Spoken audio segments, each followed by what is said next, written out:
Hi. Good evening, everyone. And we have a hydrate. Instantly. I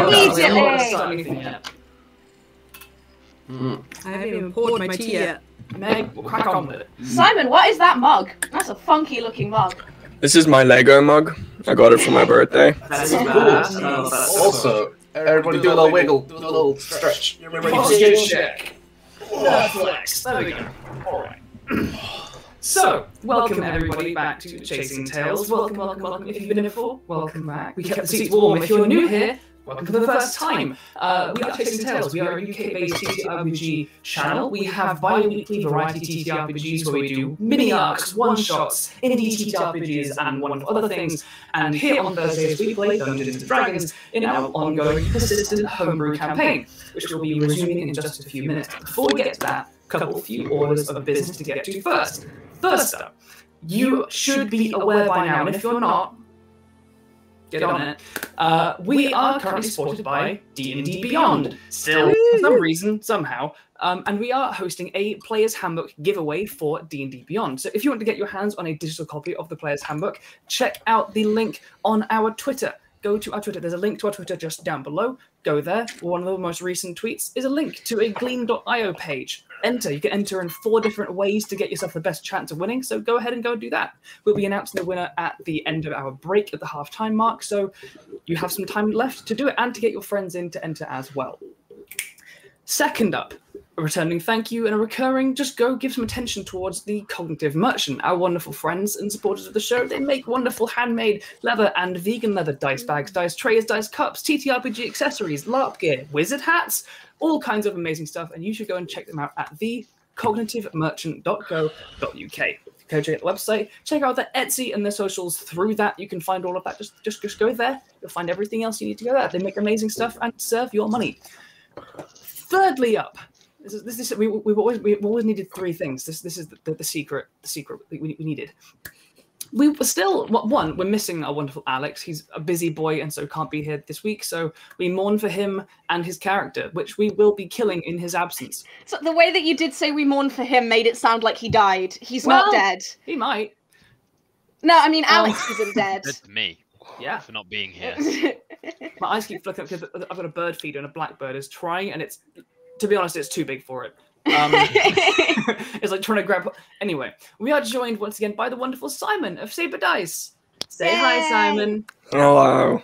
You guys, if you're here, you're probably a dice goblin, and we cannot fault you. We are too. If you want some beautiful, beautiful, sharp-edged dice for your TTRPGs, you should go check out the things that Simon, this beautiful bastard, makes. Go to SaberDice on Instagram or Facebook and check out the beautiful dice there and buy them because they're gorgeous. You just go look at them. You'll see what we're talking about.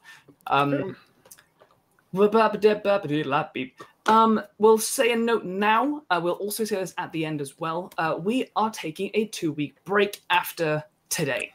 We'll be back toward the early part of July, coming back, I believe, on the 4th of July, that kind of area. There'll be plenty of tweets and notifications about that. So if you want to keep up to date with that stuff, be sure to be following us on their Twitter. To keep up to date with those announcements. In that case, we're going to start bringing things away from the outer world stuff, away from the giveaways, channel notifications, and we're going to bring ourselves a bit more down into the fantasy and pick up about where we have left off here in the game itself, in the realm of Avantos, with you, the Soulguard. Where we left off, you all have been investigating in the nation of Vom, with whom you were recently at war, but an uneasy ceasefire has spread as questions and cautions and worries of conspiracy have begun to come to light. You've been investigating the potential of conspiracy and collaboration of some people within Vom, working with the dread Lich Queen Kaiser. Your search led you to Takasta, where you encountered a new friend, a clown by the name of Ruby, who seemed to be searching for a lost friend, and you found yourselves through the crazy Magitech hangars of Voln, where they had their flying machines, and then further down, delving through the city on lockdown until you found a secret underground train station, where they were loading strange forms of undead zombies in massive numbers aboard a train, seemingly reviving a long abandoned railway to send this train on its way to the town of Siltfork. A very successful infiltration and stealth operation that turned into explosions and death found you all on top of this train, hurtling through the dark tunnels underneath Vom, standing on top of a carriage full of more than 100 powerful zombies, and chased by Maldeus Ra, the undead pit fiend, lieutenant of the Lich Queen Kaiser.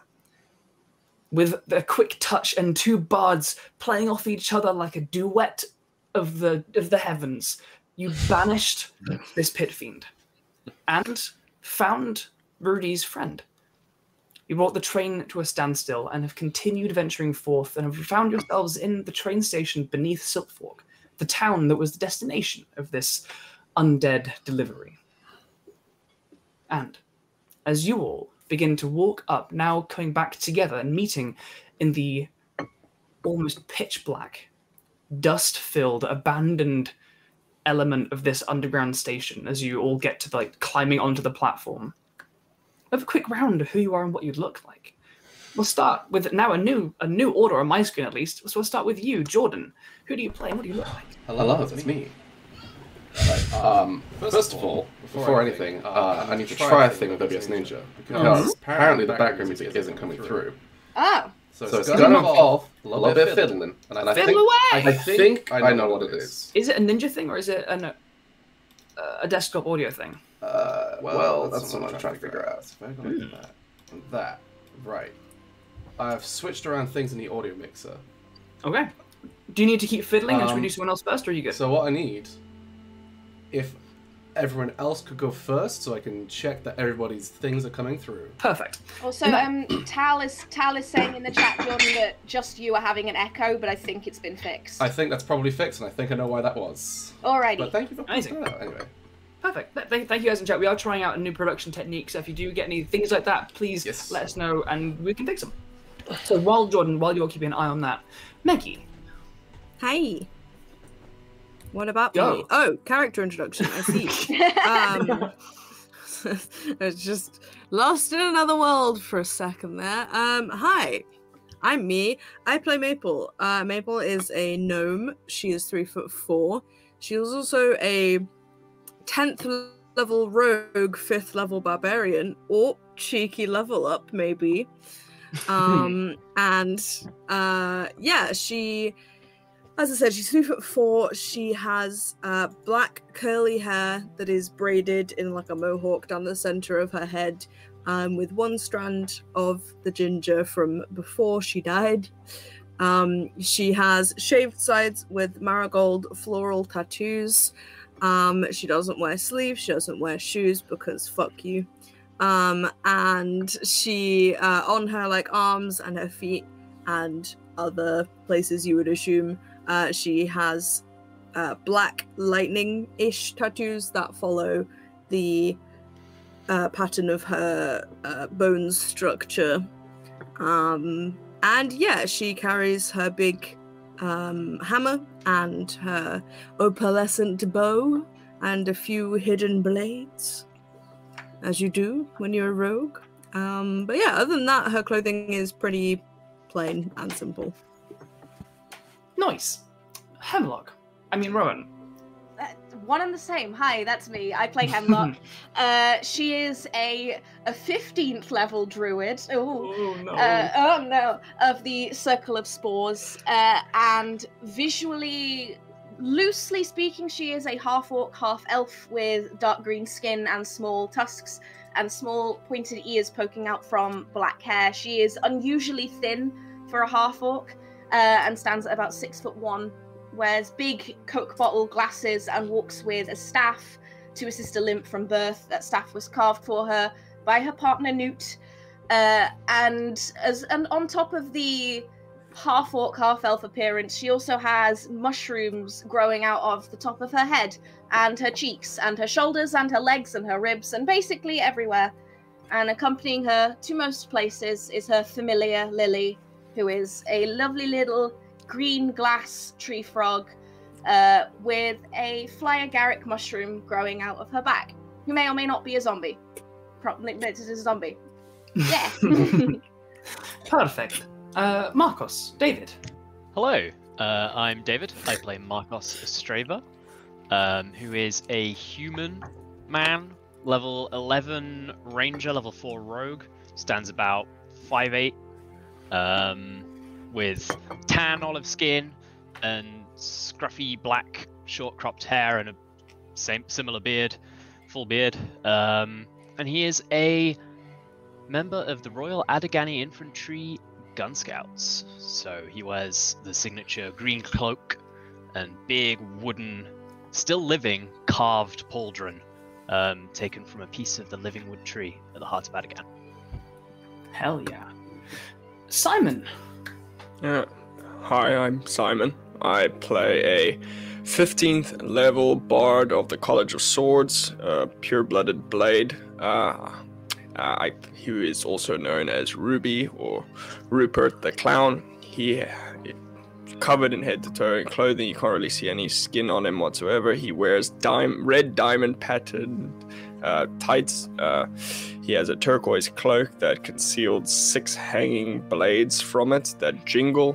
He has a 3-pointed droopy jester's hat, a smiley face, plain white mask with just a single red line across one eye. And the only pair of armor, the only kind of armor that he wears is pointed finger gauntlets. That's pretty much it. Yeah, just a clown, really. Badass. Jordan, Hello. how are we doing? First of all, I think all the sounds good. Nice. Just got to keep filling with the music volume.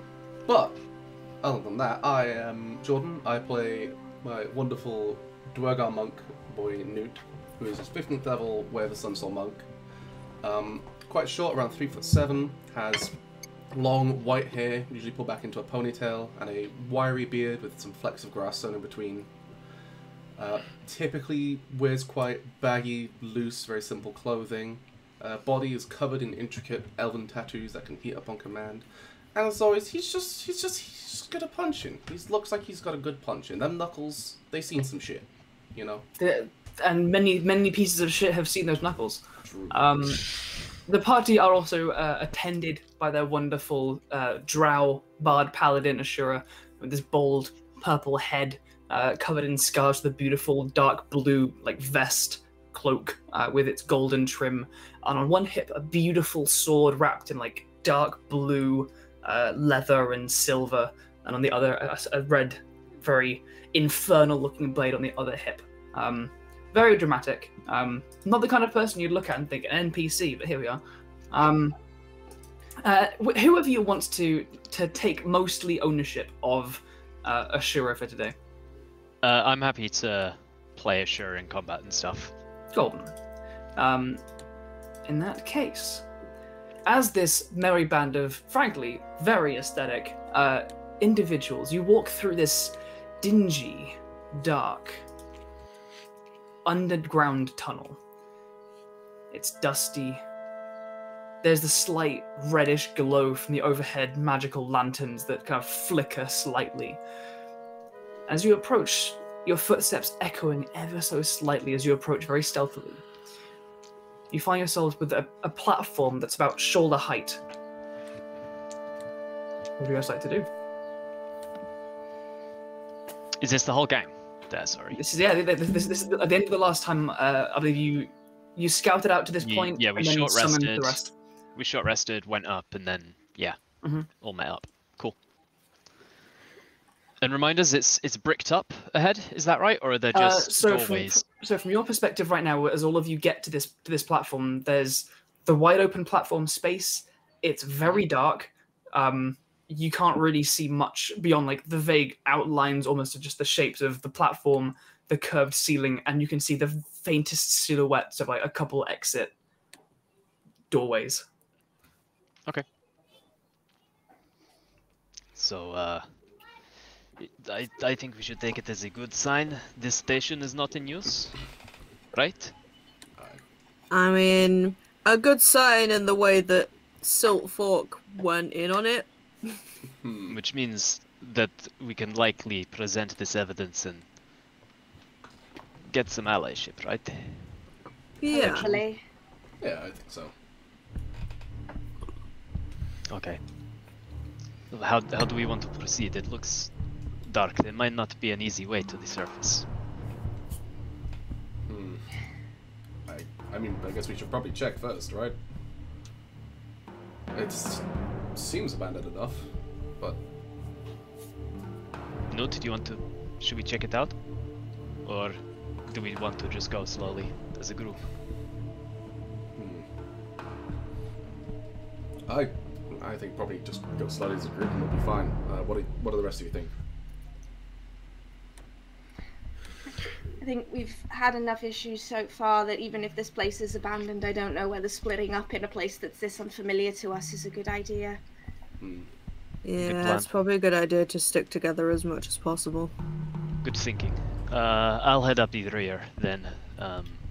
If we are found, it is probably best they don't see an Adigani soldier first. That's a good point. True. Alrighty.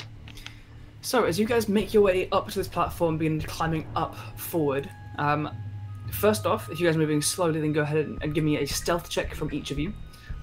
That's at disadvantage for me because I am still exhausted. I'm also moving at half speed right now, anyway. So. Aren't we bringing Fred along with us? Somebody's got to drag Fred.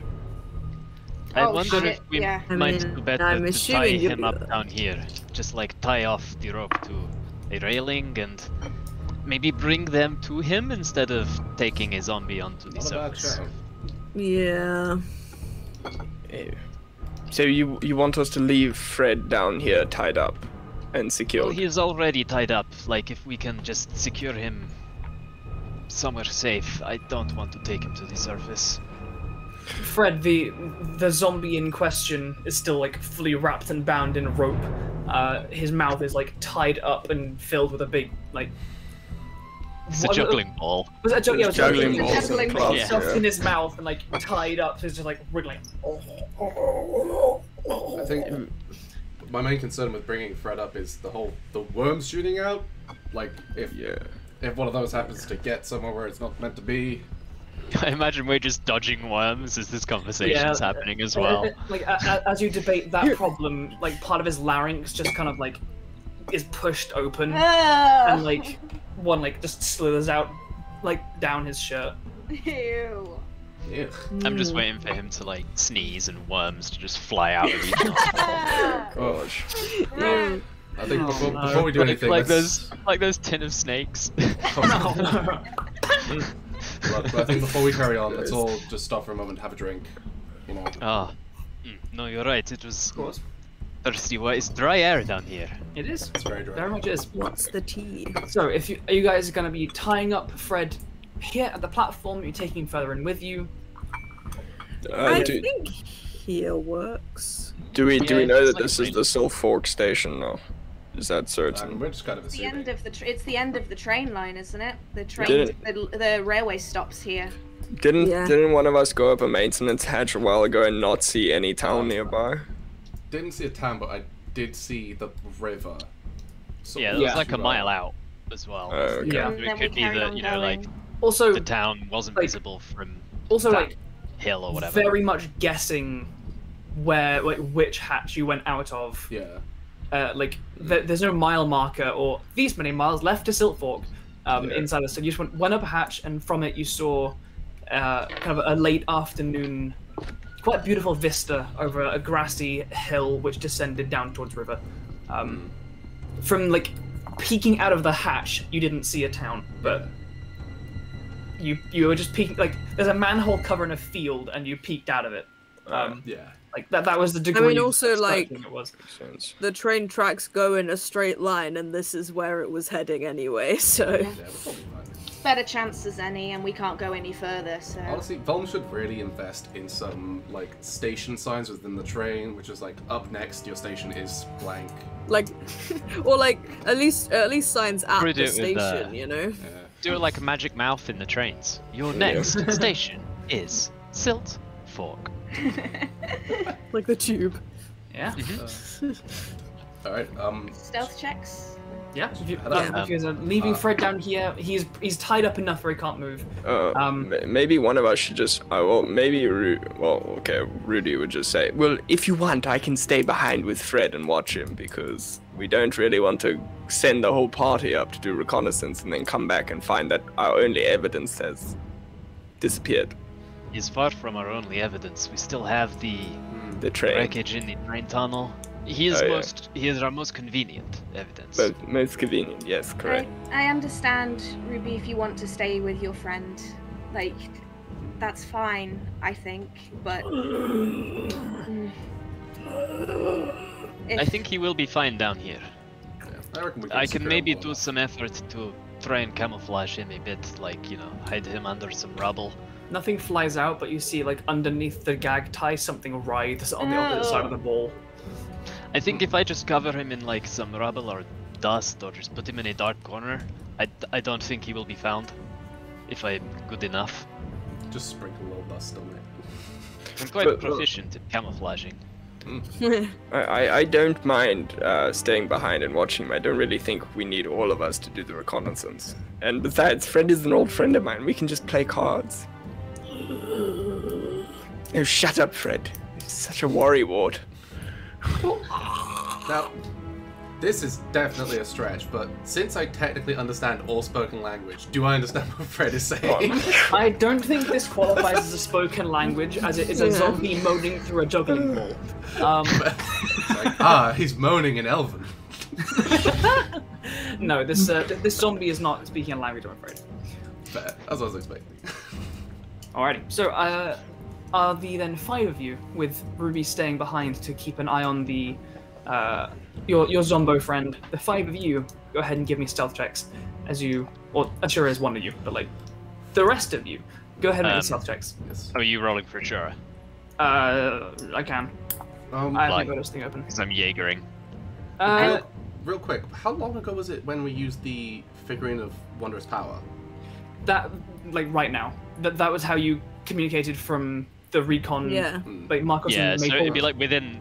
Cool. Don't know how long the walk took, But like within the last hour at least. because it becomes a raven for 12 hours, and during that time you can cast Animal Messenger at will. So we can always Nice. Oh, we Keep can a just hold of keep that. it around and Yeah. Yeah. Cool. Communicate send back messages to back and forth, Rudy. yeah. Cool. Ruby. Sorry. Yeah. Cool. Cool. I got a 5. 5, nice. Ashura rolled a 15. Cool. I got 13. Markos rolled an 18. Okay. Natural 3. Maple rolled a 30. Maple roll 30 and Nute. 13. 13, alrighty. As the 5 of you, Hemlock absolutely kind of trailing behind, moving very, very slowly as you kind of climb onto this platform and begin making your way into this station. You find there is the platform itself, and there is a corridor that leads further into the darkness. Even those of you with dark vision, it affords you a premonition of silhouettes and shapes at most. In what would be the pitch black, you find, Markos especially, you are in utter darkness, was like holding on to your allies as you move forwards. The corridor continues for maybe 20, 30 feet or so. You notice there are a couple like doorways, one on either side. At the end of the corridor, it opens into a much larger space. Familiar to the last train station you were in, how there was a large kind of open lobby area, corridors off to various facilities around the place. This one also opens into a large expanse of just black. You can tell it's large by the way that the sound of your kind of shuffling footsteps echoes ever so slightly. There's no wind.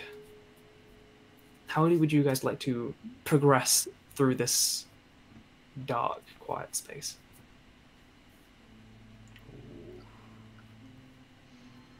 I'll head up the rear. Okay. Since I can't see much in the darkness anyway. Maybe Mabel Like- take the lead?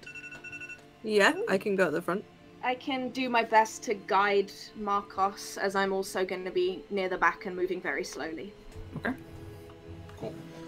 Then Maple, go ahead and make me a perception check with disadvantage. I have disadvantage anyway, bish. Bish. You got me. Burn. Oh But no. for this, I am going to use another one of my knowledge from a past life.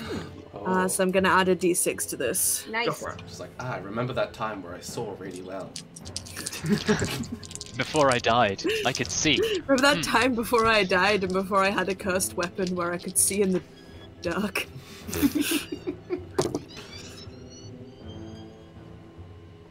Oh boy. Oh boy. It's gonna be a 16. 16. As you take to the front of the group and keep kind of quietly stepping forward in this space, you can just like make out part of the roof is collapsed on like to your right hand side where like the wall travels ahead. You can see a part of the ceiling has just collapsed above it, but the ground is like covered in large sections of stone and rubble and dirt. Spider webs kind of build up across one side of it. But as you keep moving along, you can make out very, very faintly, on the ground in front of you, there are like scuff marks. Things moved across very dusty stone a long time ago. But eventually crossing this space, you haven't checked out the whole of this space. If you'd like to take a full tour of the corner of this room, you can do that. But at the moment, are you guys just pushing on straight? I think so. Yeah. Eventually, you come to... You can see kind of the center, what seems like the center of this large space comes to the opposite wall. And similar to the previous train station you were in, a large central staircase seems to rise up from the back. Elements of it seem collapsed, but it seems a stairway rises up and ascends out of this dark, large, cavernous room. Okay. Seems like this is probably the exit. Let's go. Alrighty. Carefully and slowly moving up this staircase. Occasionally you catch your feet on these slightly uneven stairs. A few sections of it you see of like parts of this ceiling have broken in. A handrail that was attached to part of the wall is like bent and broken and rusted a bit. I mean, there's 16 on that perception check as you're going for quite a while. Up 30 feet. 60, 100, 150. Just climbing these stairs, the seconds drawing by, your thighs beginning to ache slightly. But you begin to hear sounds. Just very, very faint, muffled conversation. Almost like the sounds of a bustling street. To keep getting further up, however, you reach what seems to be an exit. The stairs level out. There's a wider open space. There's still no light, and in this darkness, you can just about make out the shapes of a room that spreads out to maybe 40 feet across. It seems to have a number of desks and tellers, like clerk desks for like going to buy tickets and things. Black. Dark, dust-covered. There seems to be a large kind of column-flanked door at the end. But there's no door. You just see what would be a door frame. And perfect, smooth stone just fills it. This is all in this pitch darkness. All you can see is shapes and shades of dark grey and silhouettes. They bricked it up, Thinking, basically. Should we maybe have Ashura pop a cheeky detect magic I was gonna say. with them specs? Yeah, pop his little glasses on. I suppose I can do something like that, yes. Poor Hang boy. on, you've got to put the little half rim Oh spectacles no, on. you're right. Ashura Oh. pops on the glasses. There we go. There you go. I'm piloting Ashura. Ashura pops on the glasses. We are all Ashura. We're all Ashura now. He casts. He tilts his little glasses, and immediately he points out to all of you that the wall in front of you, elements around it, have elements of transmutation. But the main, about 5 foot wide body of it is illusion. Yeah, I thought so. Oh, it's not even real. It's a secret door. He like reaches forward and like pokes the center of it in this darkness, and his hand like passes through a section of it. And now here, you guys can hear much, much clearer the bustling sounds of a people. Of a people. Of Could a Ashura- people-filled place. Could Ashura feel a door through the illusion? Nope. Didn't reach in far enough. Just an illusion, probably. It might just be that the thing itself is, like Mike said, just on illusion. Should I Oh, yeah, it like, could just Why be the hollow. Yeah. transmutation? should I just poke my head out? Do it. I would be careful if you did. I mean, illusionary wall is one thing, but transmutation columns. I'd be careful. I put my hand in first. Your hand passes through the dark stone up to about the elbow, your little gnome elbow. Nelbo. Nelbo. Yeah, Nelbo. G-N-E. Nelbo. If I stand near it, can I hit anything with my blind sight? With your blind sight kind of gives you like almost like a wedge of like spatial perception through this illusion. Mm-hmm. Seems to go through an open space, and there seems to be an object, maybe 15 feet ahead of this opening. Okay. And there's some movement near it. Okay. I will relay that. Is there a way that we have of getting rid of the illusion? I know people don't really have any spells left, I'm so tapped. probably not. Yeah. Yeah, I got nothing. I don't. Would we want to get rid of the illusion? I don't know if I was saying that as Markos or me. Would we want to get rid of the illusion?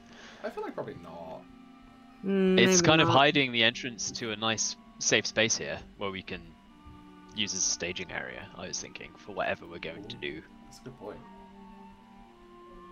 Well, you To could be honest, also use Rudy. it To be honest, to rest. Ruby could probably come up here. Yeah. Should we do that? Yeah. We can Yeah. send the raven. Send the raven back. Yeah. Send the raven down. No, yeah, whoever cast that, whether it was me or A small Maybe. black bird through the darkness. There's a small like as it absolutely hits bounces off the walls. Oh, sorry, it's made of silver. Or Yeah. whatever. Platinum or- But Ruby, down in this this abandoned subway station with your old friend, still shedding little worms, slow enough that you're able to like bat them off you by yourself one at a time if they do get close. But a small bird flies down to you and relays that message. Hey, Ruby, you can come up here. It's fine. There is a big dark place to hide in near the exit. Alright. Yeah, okay. Ruby's gonna grab Fred and he's gonna continue to walk. But as he does that, Ruby just wants to kind of cover one of his eyes and go, Spark, is there anything that you'd like me to do with the wisp before I continue to let the Soulguard have him? To be honest, I don't know if there's much we can do for him. I'm not an expert on necromancy, but once something's gone, they're usually fairly far gone. It's useful for evidence, but don't put yourself in danger over it. Alright. And you're fine with me leaving the evidence in the hand of the Soulguard to hand over? I think the tunnel you're in has plenty of evidence to go from. Alright. Maybe don't stay there for too long. It's a busy tunnel. Understood. And I'll take my hand off my eye and I'll continue walking to the rest of the party. Perfect. Eventually, as all of you are standing there kind of carefully in this dark space, you hear very faintly a shuffled as Ruby drags this, definitely wriggling and quite strong. A couple times you lose your grip on Fred, but manage to like regain your hold on the ropes and drag them forward. Do you want me to roll stealth while I go up to them or no? Are you trying to be overly stealthy? No, I'd like to be really loud. You are loud as fuck. I want them to hear the jingle. Hello, party, where are you? It's so dark. I'd also like to be skipping. Absolutely. You get a great thigh workout, skipping up the stairs, dragging your zombie friend, and eventually, with a jingling premonition, you get to this top dark space, and the rest of you are reunited as your full ensemble in this black, unlit space. And this is basically just like a train station lobby, right? Yeah. Yeah. Cool. They got Can so we put the close to zombie in finishing one it. of the teller booths and just close him in? Probably. Just tie him up in one of those. If you want to try and find a space that you could close your zombie friend in, you certainly can try if you want. That's a good shout. Yeah? Alright, What do you then- think? What do you think, Ruby? Should we put him in a little enclosed thing? Saves you from having to hold those ropes. He's pretty strong. I don't know. I don't really feel comfortable leaving Fred on his lonesome. You're not but... leaving him on his lonesome. It's like do you know like those puppy pens you can get, where it is like a little fence, but you put them up like in part of the garden when the puppy is not yet old enough to like be in the whole garden. Like It's a like one of child those, right? daycare. Yeah, Yes, yes. like a baby gate. Yeah, like a baby gate that you put on the stairs, right? Yeah. All right. Well, I guess I could do that for a couple of hours, but I'm quite protective of Fred. No, of course, Andrew, I understand. You put trains in this setting. You can't look at us like that for saying baby gates exist. I'm saying nothing. I mean, Okay. baby gate isn't exactly like a novel thing. It's like, Baby gates exist, they're just all force cages. Like, babies still exist in this Jeez. universe. they're involved. Oh, they are. no! I need a 6th level spell to keep this child from fucking off. And somehow they still find a way around it. They always Babies will. will do what they want to do unless you To stop be fair, them, like so sorcerer child might be the only way. Hope Summerhold was terrifying as a baby. That's dangerous though. Oh, 'cause I think God. if you try and teleport out of a force cage, you take damage. Like that. Mhm. Yeah. It's pretty severe. I'm imagining Anyway. like Anyway. tantruming toddler with like innate spellcasting. Oh no. Oh god, no. So it's easy enough to shut Fred inside one of these old kind of teller's cubicles. He's wrapped up. He hasn't got hands free to pull handles, doorknobs especially, far out of his capability. You sit him down on one of these little kind of chairs. It breaks. He slumps into the corner.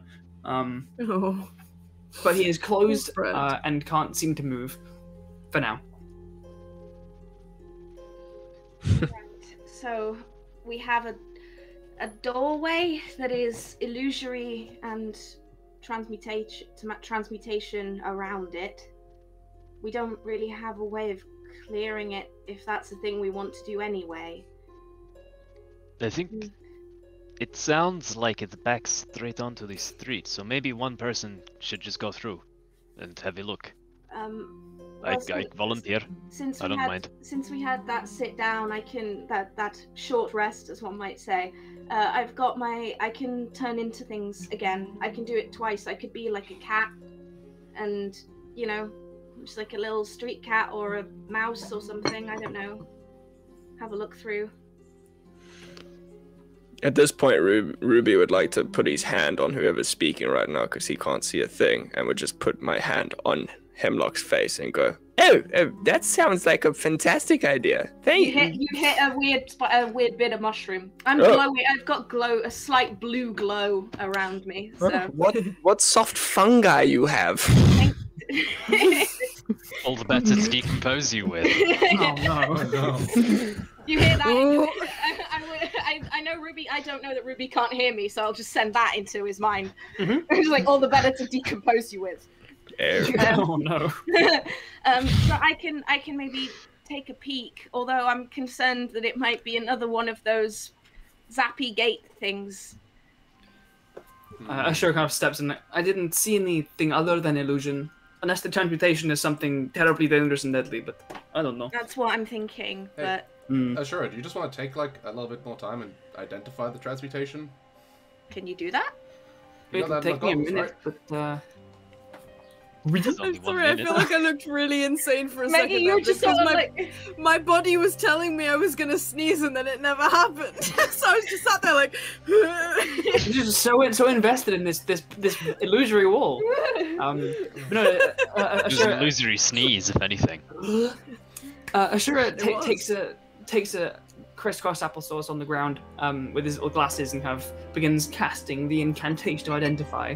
And as it comes to its conclusion, he relays to you the magic of transmutation appears to be this stone was initially moved using a stone shape spell. Ah, okay. There That's doesn't, all right then. there doesn't seem to be any kind of primed that it will like close and crush you Sure. immediately type Nice. thing. It's not Okay, going so to it seems like transmutate into a horrible Probably monster. just a piece of illusion stone. Okay. And then they like made pillars to look cute with a spell rather than carving it, which Yeah. makes sense. In that case, then I will wild shape into Kid. into a cat, just Mhm. like a Kitty stray street cat. A really tired, slightly scraggly looking stray cat Mm-hmm. that's got like Scraggly. one eye, sort of like like a real mean looking cat. Oh, it's like a big, long-haired ginger. I like, don't know if tough any of you are familiar with the film Pet Cemetery, but the cat out of that gosh. church, the cat out of Yeah. Pet Cemetery, and I will pad my way through this wall. Okay. Go ahead and make a stealth check for me. Am I still at disadvantage even if I'm using the cat's stats? I think so. Conditions, I think, do Yes. Yeah. transfer across. Cool. You are a tired cat. I'm a very Um, tired cat.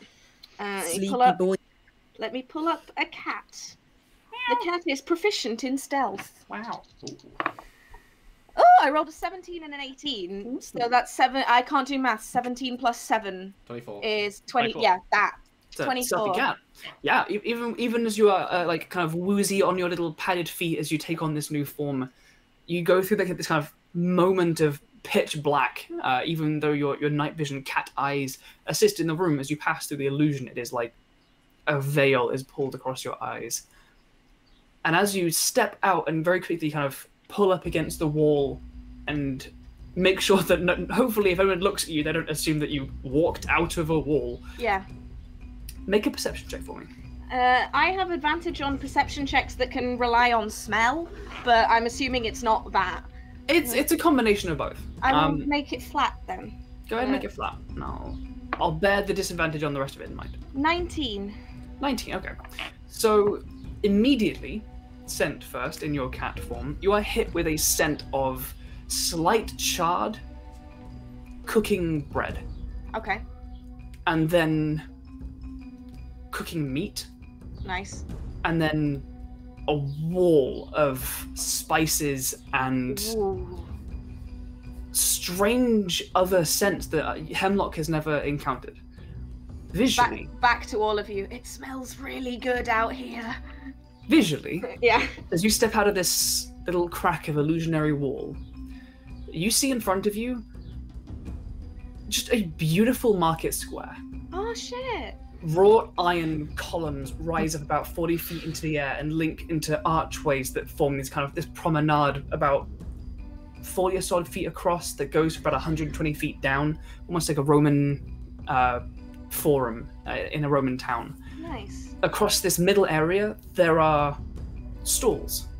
You see small, like, rustic, dark grey stone, very small buildings. You see one that seems to have just a big, like, almost like thick cast iron cauldron, and beneath it there's just a floating, almost like a miniature captive star, like about of the size of a fist, just burning, and you see a person just slinging some dough that sticks to the underside of this cast iron pot. You see people bustling around the streets on either side, full of people. You see a crowd of very burly men and women with like cloaks, like, and half capes, a maul across one shoulder, a tome in a holster like a badass, like kind of milling around on one side. Above all of this, above what seems to be almost this like a narrow cobble-streeted town, you see like, I can only describe it as like stone and iron slides. Like small, about 5 foot wide viaducts on like monorails, raised up above, curving in different directions. And as you look up, you see a large crate hovering and sliding through these pathways, whizzing up overhead. It's like the Earth Kingdom from Kind Avatar. of like the Earth Kingdom. As you see the multiple of these trackways above the streets carrying crates, and as you wait, you see another one which seems to have like that is slightly longer, that has almost like 4 little seats on it, and there is a number of people sitting on it as it goes overhead. And that is what you see in this instant as you step out into the center of Siltfork.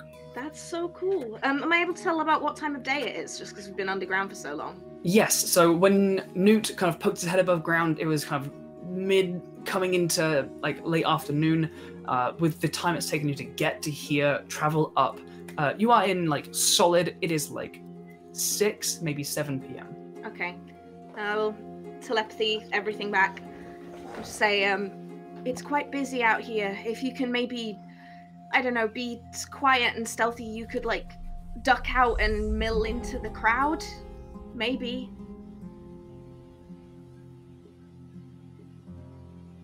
You are muted, David. I think I would need to at least get rid of this on my shoulder, but That might be a plan. I think I could blend in otherwise, like, you know, like we did with clowns, but less clowny, right? Yeah. Mm-hmm. In that case, I'll just, like, yeah, I'll decloak, de-pauldron, de-insignia of any sort, except for my Soulguard pin, which I will, like, keep, but I'll just, like, hide it under, like, you know, I imagine I'm wearing, like, an undercoat and a tunic underneath my armor. So I'll just, like, put it on the tunic, but on the undercoat, and then, like, cover it with the tunic. Perfect.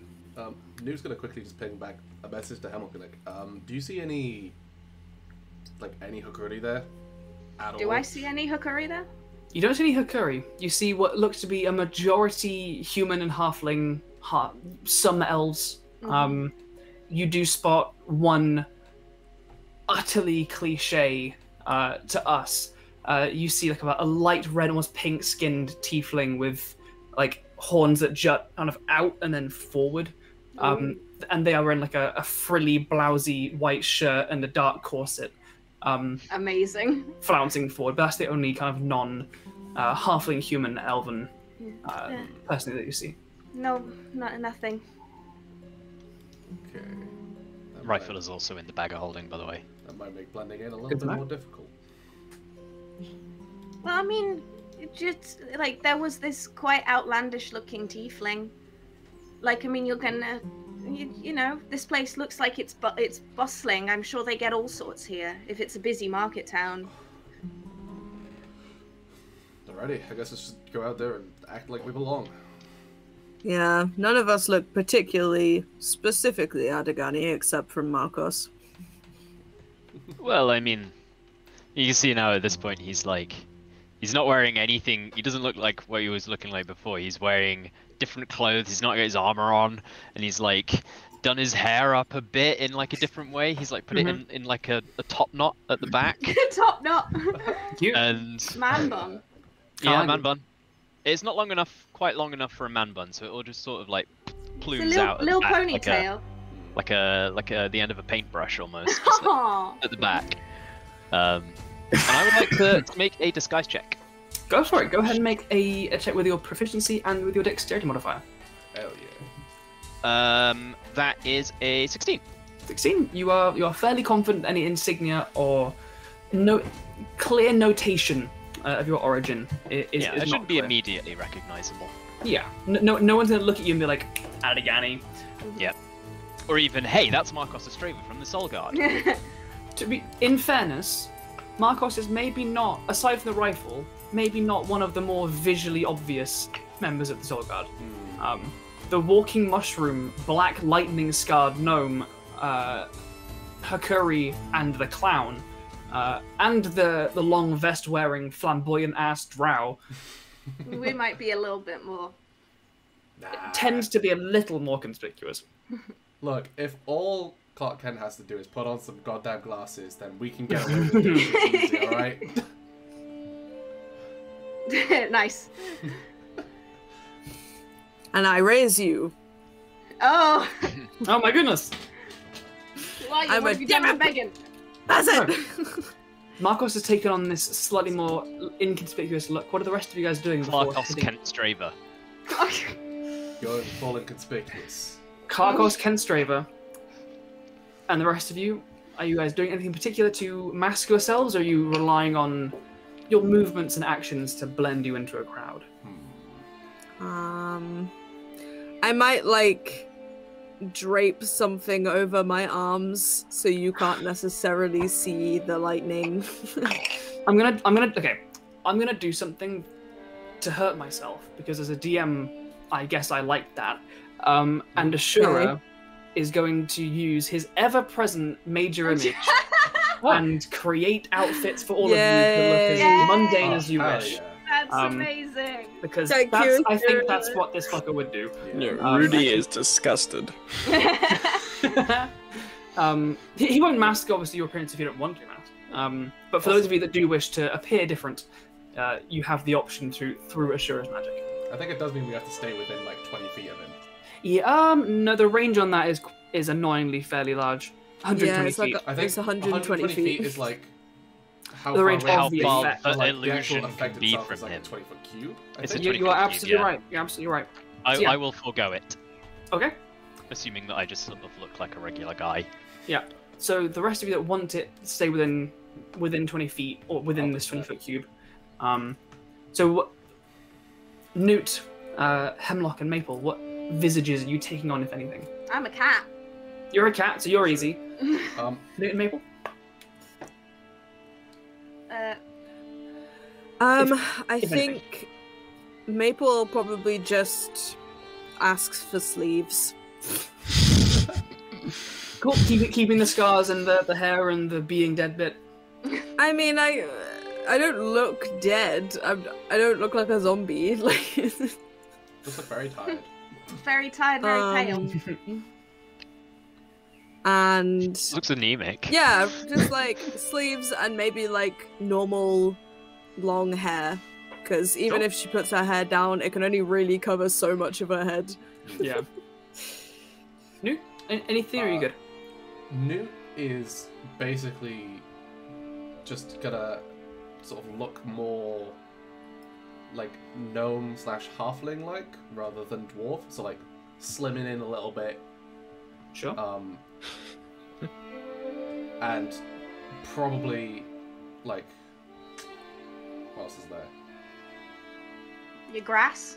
Making Also- yourself a bit less purple. A bit less purple as well, yeah, that's the one. Yeah. I was like, I know Okay. there's something else. There are Oh, also regular dwarves not far off. Oh, fair. That's the case. For then. general awareness. In that case, I'd probably just go for a regular dwarf. Alrighty. I should probably also have boots. Sure. Just walking barefoot through this town. Alrighty.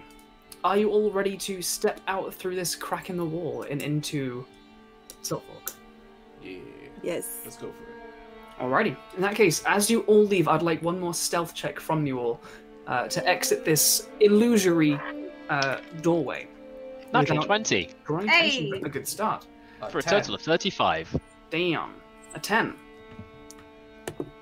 I got a 13. 13. Mipper. Oh wait, no, sorry, 13 that's actually an again. 11. 11. Yeah, I got an 11, sorry. Maple. 30 again.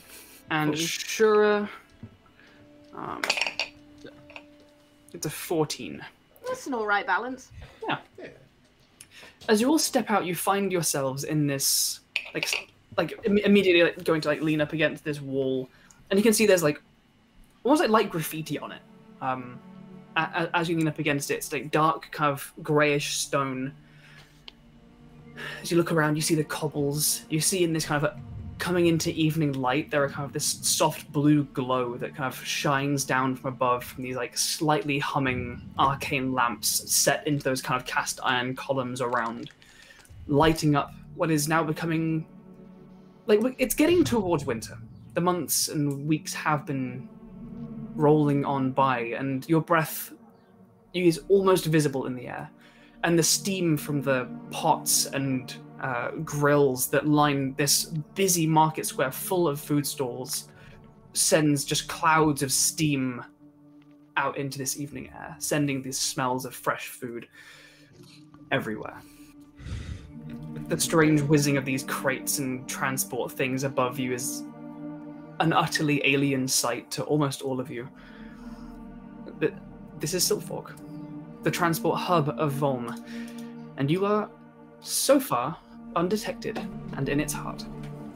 Real quick, thank you for the raid by Big Boss Beholders. Welcome. Oh, hey! Hey! Welcome, everybody! Welcome Thank you. in. Welcome. Thank you. Welcome, Big- Raiders! A Big wonderful...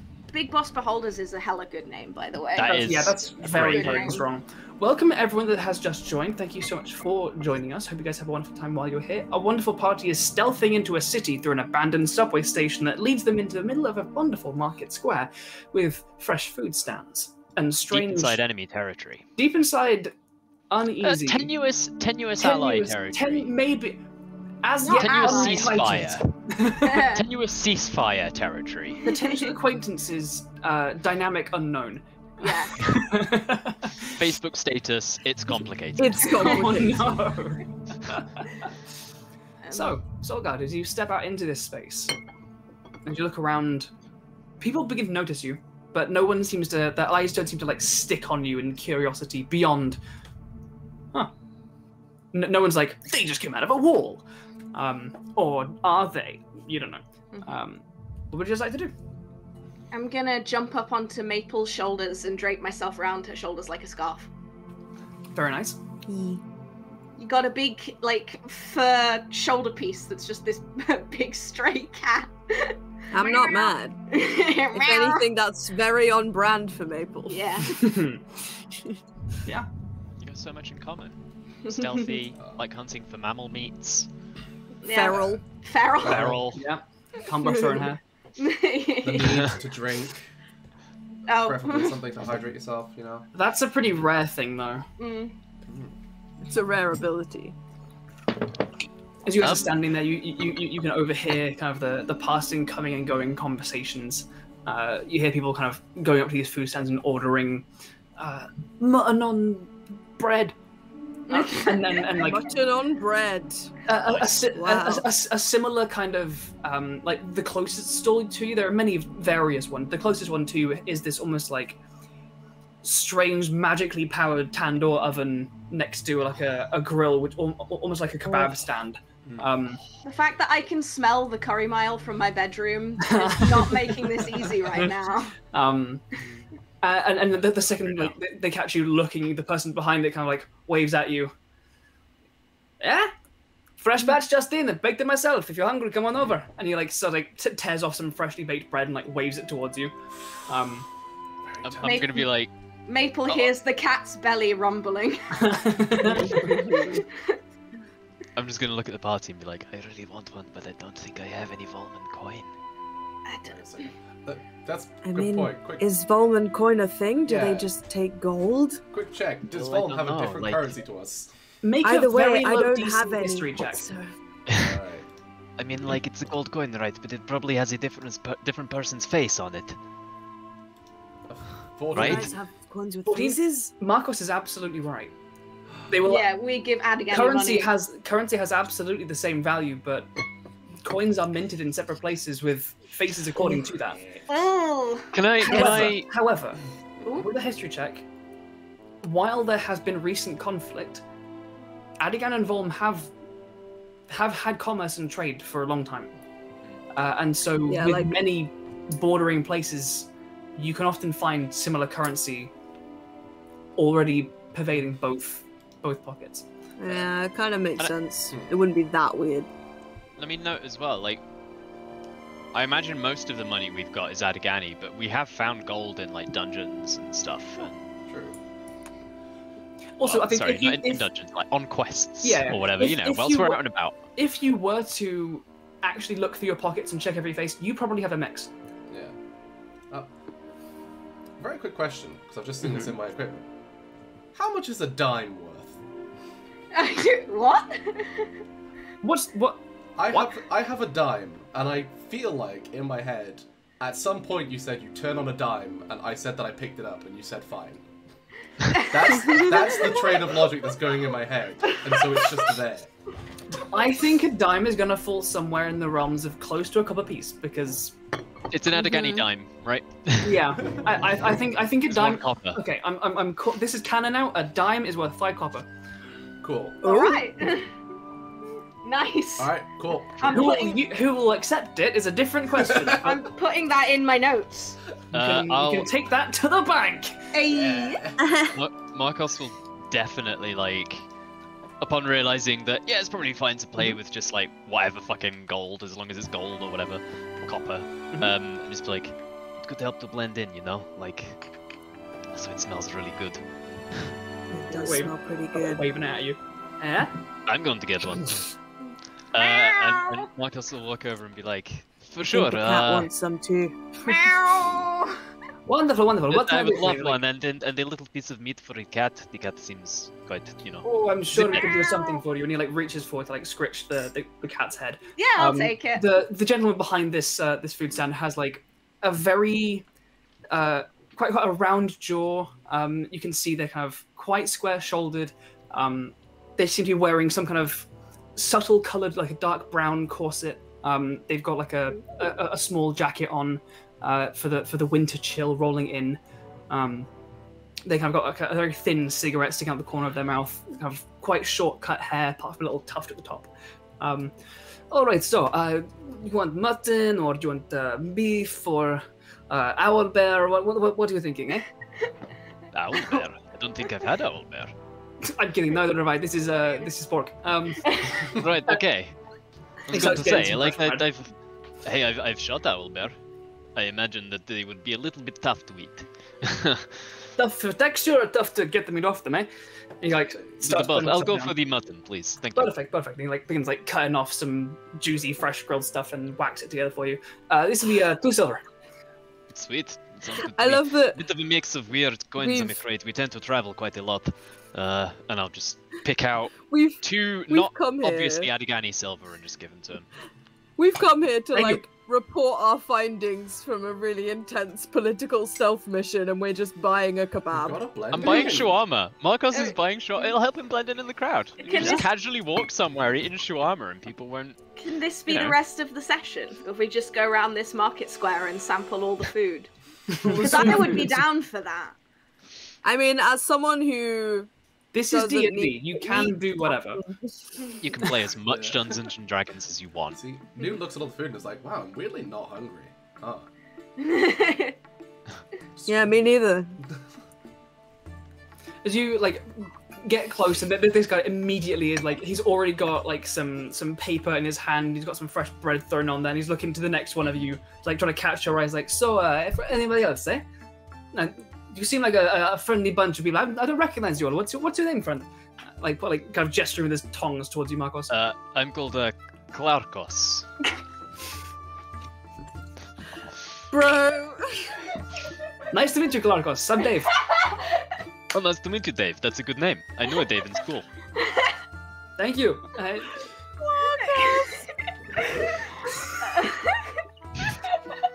So, anything else for anybody else? Or the Yeah.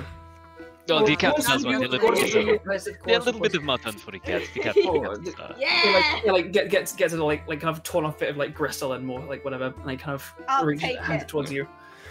Rudy would like to approach the stand and go up to Markos and go, Clarkos? Oh my word, have I been pronouncing your name wrong this whole time? I am so sorry there. I thought it was Markos. Yes, I think you have it wrong. That is a more common name, but Oh, You know. all right. Well, I'll pronounce it like that from now on. By the way, could I have one of what he's had as well? Yes, of course. Like begins making another one. Yeah, this is his full name is Clarkos AstraZeneca. Good word. Must be from a noble family with a name like that. So extravagant.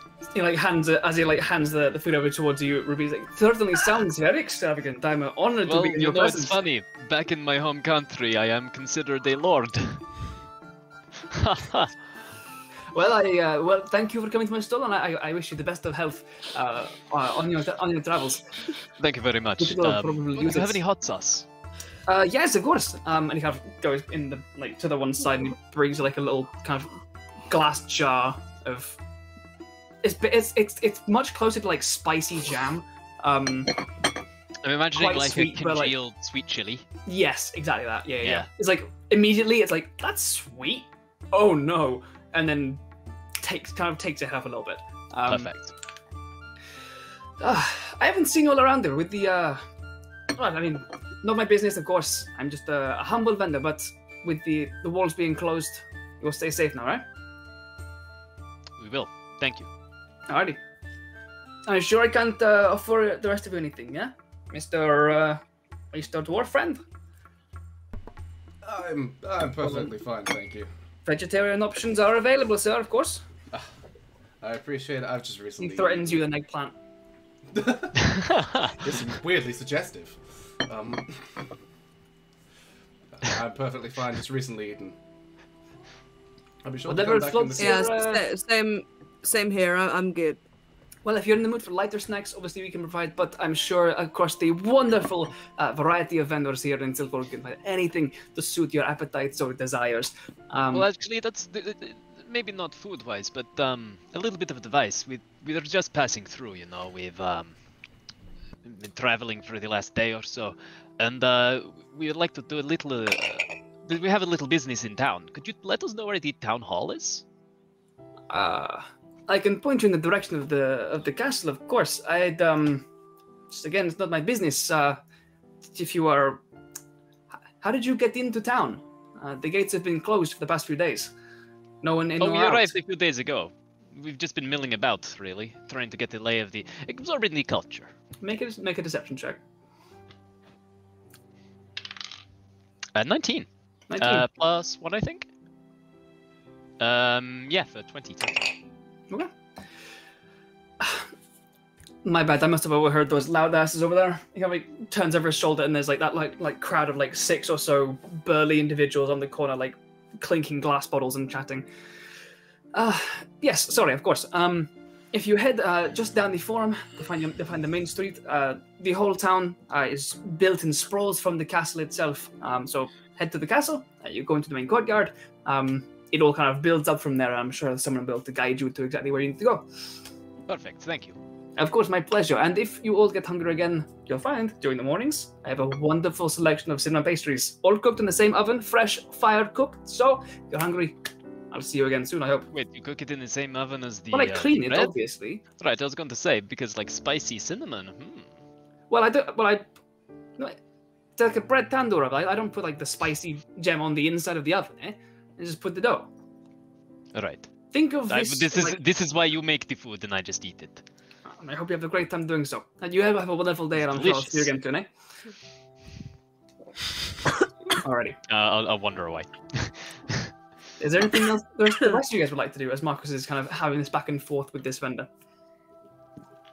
Can I, while I'm sort of on top of Maple's shoulders, have a look over to the kind of the burlier people that you mentioned with the weapons, and just see if I can get like if they're wearing any sort of like soldiers' insignias or any other kind of identifying markers on them. Just see what their vibe is. Making your choice, potentially different results. Make a perception or investigation check for me. I will do perception just because I'm better at that, and I'm still at disadvantage. Ma'am. 23. No, lower than that. Sorry, I misread. 17. 17. Looking at like laying across Maple's shoulders, chewing on this bit of mutton gristle, which is delicious in your cat form. It's just nice. Like, every bite is more delicious juice. Yay! But as you inspect this crowd, there are 6 of them. They're standing there, and they're standing. One of them looks to be holding a large axe, but as you like glance closer, it's a signpost, and on the top it says "Caravan Escort for Hire." 5 gold a day each, or 25 a day for the group. So like a daily rate of what seems to be some swords for hire. Looking upon them, they don't seem to have any like insignia or anything. They seem to be just in either standard clothing or fairly light armor. You see one of them appears to be a half-orc with kind of like dark green skin, like the tops of the shoulders and forearms and like the top of the head. You see the tusks kind of come out and one of the tusks is pierced. They've got like a pair of short swords on their side. You see like it's a bit of an adventuring party-esque rabble. Oh, nice. Is how I'd briefly describe it. One of them's there with a kind of what looks like a leather harness on top of a dress. Sexy. Okay. They seem to be kind of like quite slender, flat-chested, very sharp jaw. The kind of androgynous bisexual panic demon that pervades all of our TikTok pages. Yeah. And they seem to like kind of just twirling like a kind of a glass ball in their hand. Oh my god. You can't do this to me. Okay, I will. Is that the tiefling you said? No, this appears to be a human individual twiddling with a glass ball. I will back to everyone then. It's like those people look like, I don't know, mercenaries, adventurers of some kind. I don't know, just in case that pops up. What was the daily rate? Oh, sorry. What was the daily rate for the adventuring party? The signpost said 5 gold a day each, 25 gold a day for all. There you go. Oh, goody. Ruby is going to skip on over to them. The kind of androgynous individual in the kind of like the long flowing dress and like black like leather strap harness kind of stops twiddling their little kind of crystal ball and looks up towards you, kind of flicks kind of like almost shoulder length like straight hair kind of to one side. Can I help you? Hello there. I would like to procure your services, but before that, I have a few questions to ask. Is this just for mercenary work, or do you guys do... Could I just hire you to walk around with me for a day? They kind of glance to the rest of their group. We custom rates for non-standard work. Will you just be accompanying me? Just like standing around you? Yes.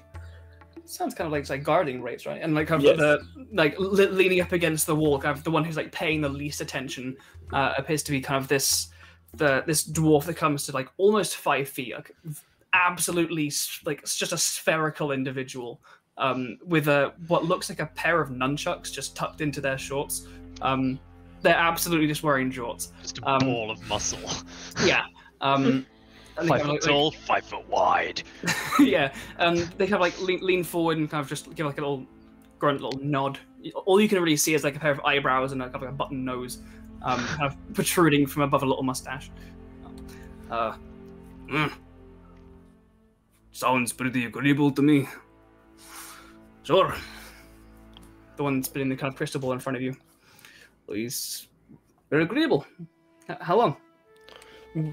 A day, and if that goes well, maybe longer. That works for you. Yeah. They kind of like pocket this kind of crystal ball and stand up and put a hand out. Oh, how much gold for the day for all of you? 25. Okay, I got it. They flip the sign. Costs for injury. It's almost like a commissions list for artists, and with this like bust, torso, line art. It's like major injuries requires healing. It's like health insurance, like a list of extra costs if they get hurt. Alright, things that happen to them, not things that they'll do to others. No, things that no, we don't come with other parties. We don't have third-party insurance here. And he kind of like leans forward, like essentially saying that there are costs if they get severely injured. You agreeable to this? Yes, that's agreeable, but also you'll have to be incognito. This is a mission or a guarding day which will require subtlety on your part.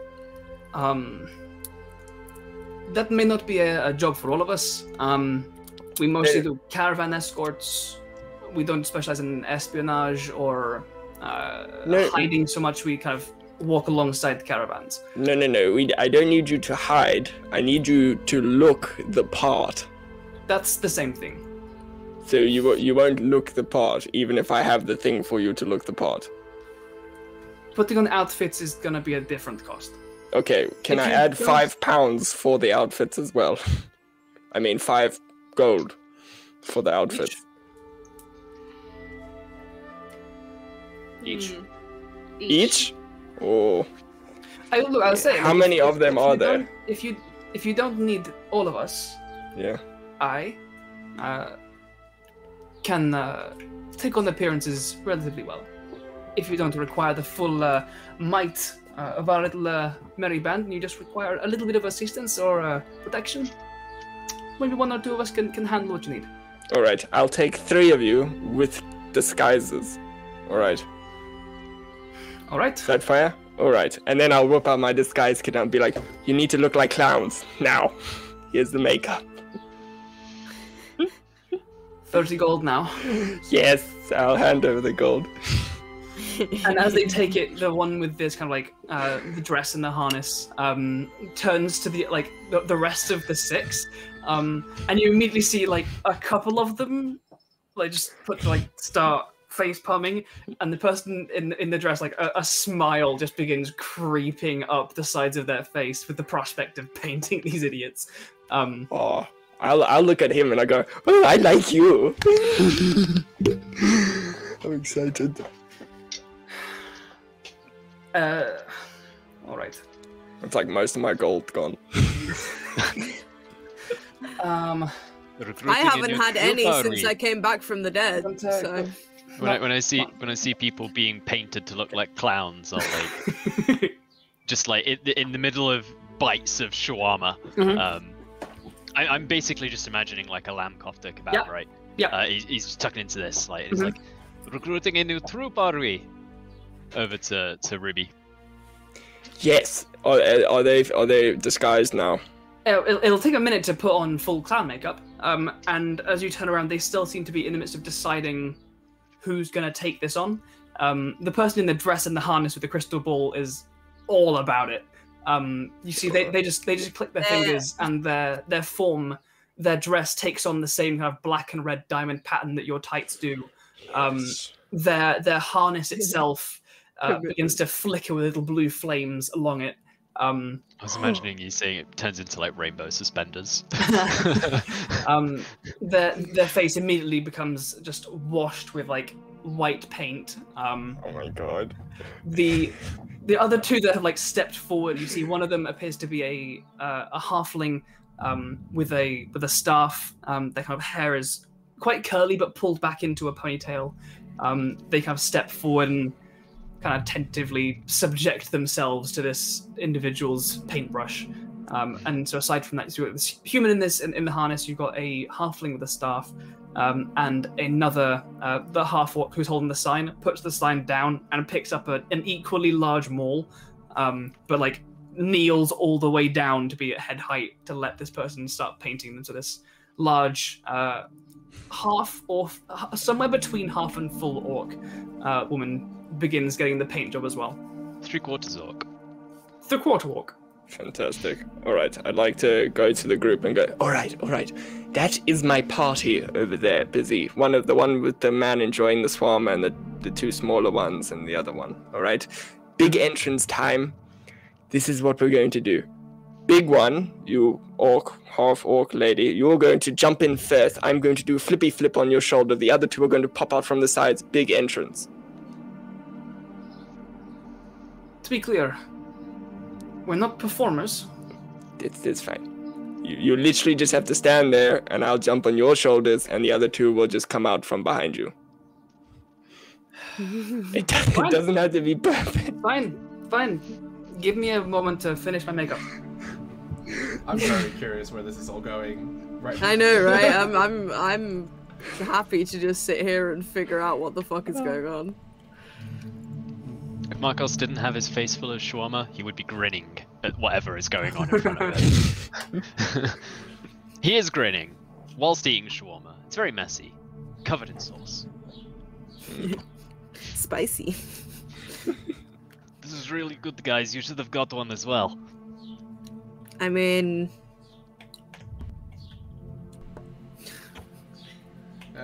What? You can still taste it. Can you guys not eat? Is that the thing? I just don't need to. Right? So... It doesn't mean you can't. You're not like... I know, but I also don't know how my body's gonna react to that. It's not like in VTM, right? Oh god, it might be like in VTM for you.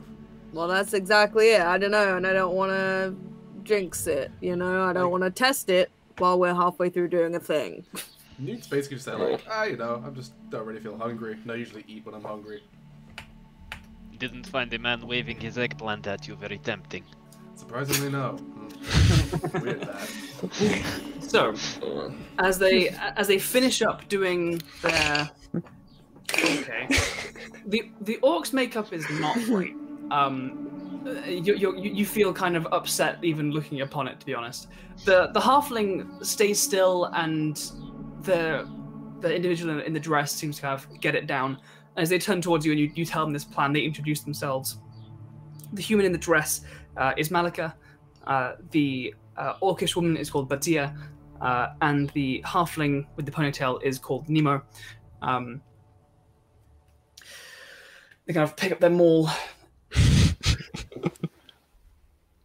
Should I put these to one side while you do the whole jumpy bit, or is what should I do? You can just keep it on you, really. I mean, Okay. if you want, you can hold them all above your head, and I'll land on that. Okay. They kind of like take them all, like self-consciously looking around the rest of the market, around people that absolutely know them. Like this is their place of work. People here recognize them, and so here they are in clown makeup. And this person like steps forward and like approaches the rest of you, like of the Soulguard of Naples and Hemlock and Nute and Ashura, as you're standing there, kind of eating your food and taking in the sights and smells and sounds of this strange and beautiful and lived-in city. This massive orcish woman begins stepping towards you. You see like hair in braids, like just flooding down massive shoulders, a face of ghostly white paint with slightly mismatching eyes, and vibrant lips. It looks a little bit more like someone who like a Kiss fan than a clown. And they like raise up a massive intimidating maul above them. Rudy. Yeah, I want to do a flippy flip onto the mall. Do I have to roll performance? Yes, you absolutely have roll performance. That's fine, because I go, oh, that's a 30. Oh my god. Holy shit. They, as you leap up onto the top, they shake a bit, and it's not the smoothest of landings because they're not used to people standing on the hammer they're carrying. But you, like, hold perfect balance as you flip up onto their shoulders and land on the end of their hammer. Wow. All right. And then the other two, while the other two are popping out, I would like to make a big entrance by saying, "Behold, the wonders of..." And I'll wait for the other two to pop out. And go, The halfling goes, "Ah!" And the person in the dress and harness like does like shoulders does an extra spin, and kind of like their hair like poofs into all directions and like waggles in different colors. "The glory of the clown god!" Maple like will it. start doing like a slow clap, like, yeah. Other people join in. First off, the other three mercenaries behind just start howling with laughter and applauding, and like the one that you're like standing on begins lowering the hammer to set you back on the ground. You see the other, like the person in the dress is kind of all in. They seem like a bit of a chaos monkey. The halfling is like second guessing themselves a little bit. They're like, what have I done? Brother, brilliant. Money's worth spent. Now let's venture forth, party. We're not done. Oh my god. Okay. Well done. Are they coming with? Of course they're coming with. We're the clown god. Sure. Right. Nice to meet all of you. I'm Batia. Hello, large orcish, Markos. individual Hi. waves at you all. This is Malakar. This is Nemo. Nice to guys. meet you. Caravan guards. Yep. Good work. Yep. Yes. Doesn't usually. Yep. I thought, what better way to blend in than to get more people that look just like you around you? You know what? I mean- Right, Bad okay. idea. Sure. Yeah. Some would argue the larger group is more conspicuous, but Well, I don't know if recruiting more clowns is exactly what I was thinking when I said we should acclimatize, you know? Recruit the insane clown posse. Which is what you've done. And it Yes. has garnered you plenty of attention and applause and laughter. People are having a great time. Oh, did we I get mean- applause? If we get applause, Rudy's gonna take off his hat and hold it out for money. Yes! Persuasion check. I'm good at persuasion. Oh, that's a 31. Oh my! You absolutely gain 19 silver pieces, 24 copper pieces, Yes! And Just one less than a dime. No, wait. and That's a quarter, my bad. a gold. Cheers! See, I'm already making the One money person back. really enjoyed that. Hemlock, witnessing this, the people throwing the different money in, you see the person throw a gold in. You absolutely get the impression they didn't They realize didn't they were need to throwing throw the in. gold in. Yeah. They Nice. absolutely went to throw in the £5 note and They- it dropped to 20 and like, Yeah. They were stood next to a slightly reddish light, and the shiny Yeah. gold looked a bit like copper. yeah. Like, you can't, like, they realize afterwards, they're like, love it. Maple's gonna turn to the new clown posse and be like, I would apologize on behalf of Ruby, but you did this to yourself, so. We're just, we're doing a job and we're going to have a wonderful time doing it, aren't we? Yes, we are. I just can't believe you got paid. Sure. Like, I believe you when you say you're going to have a That's- wonderful time, but the other two aren't. They'll come round. They have a sense of humor. I'm I gonna promise you. put my thumb towards Nute, and it's like, yeah, that's what this guy told me when he put me in a sack. This kind of the person in like a harness and a dress like sidles up to you, Maple, like wraps his arms around you, like a sack. I'm still Yeah. there as a cat, by the way. Oh, So, yeah. yes, this They person. they scratch you slightly. No, Nice. It was a very good set. Yeah, I'll just I, feel bad at first. I'll say hello was to a- Nightshade, by the way, the cat. Hello. Meow.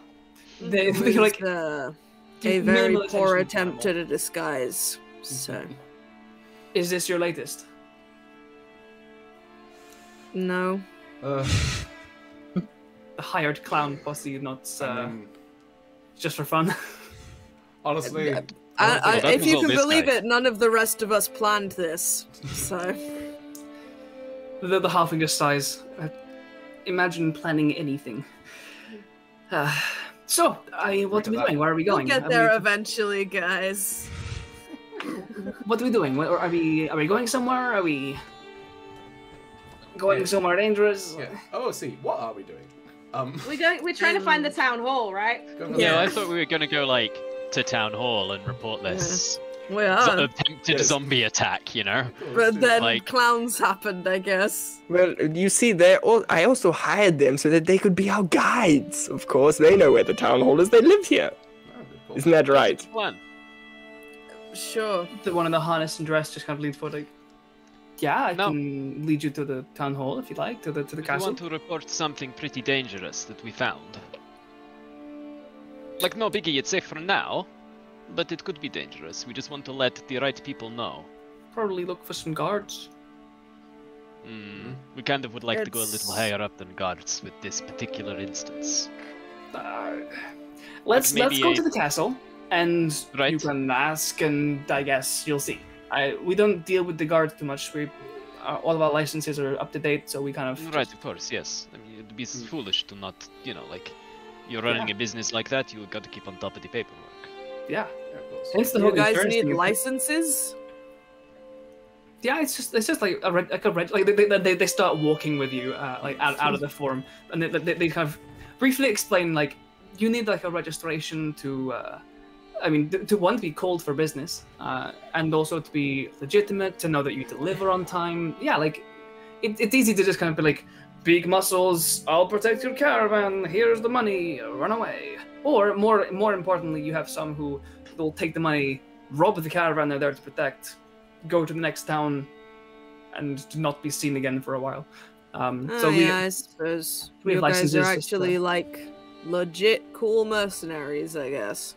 yeah, it's not difficult to get. It's just proof that you're not gonna fuck people over. But it's also That's like fair. accountability, right? If they have your details on file, Exactly. Yeah. and someone is like, hey, I hired these guys and they robbed me, then Exactly. Right. There's a paper trail there to make sure that they can get the word out and yeah. say, like, these guys are assholes, they pretend to be guards, don't hire them. Exactly. But as you like turn around and like face like the different members of the party, the one in the harness and dress is now wearing like leather trousers, a corset, and is like twirling a baton. It's a bit of a I will- nightmare trying to. I will try and imitate twirling an arrow. They kind of cock a grin slightly. Keeping up appearances and being reliable is a skill, but one I'm happy to be paid for.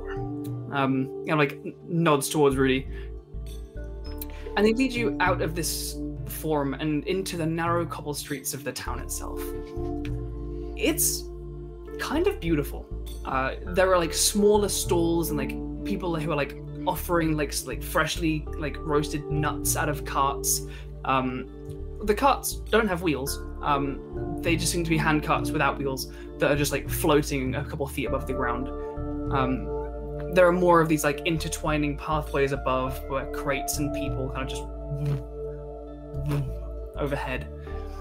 And this path leads you through this kind of slightly chilly evening air toward what you very, very clearly see is the rising castle walls. They kind of lean up towards one side of the town. You see the walls kind of descend off of the actual battlements itself around and encircle the town completely as you begin going up this hill slightly towards the main gates. As you get there with your clown posse, the gates are closed, a portcullis is down, and on either side there are two guards in silver breastplates with kind of lightish blue, like midriffs, like belts almost, of cloth. They have at their sides kind of quite small, like almost buckler shields, and quite nice sabers at their hips.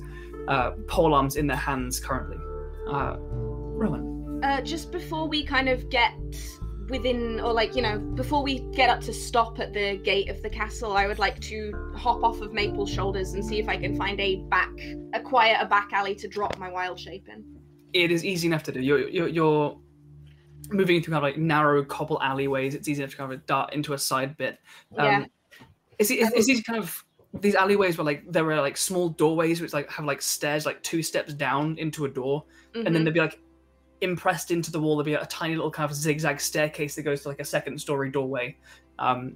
Which all have little offshoots and stuff, so you can drop your form easily. I will like do that, and then I will make my way back to the castle. I'll meet up with you guys and be like, that's where you got to. I was wondering where you were, and get back in with the group. And in full mushroom form? No, I'm going to use a thing, actually. I have a thing just for this moment.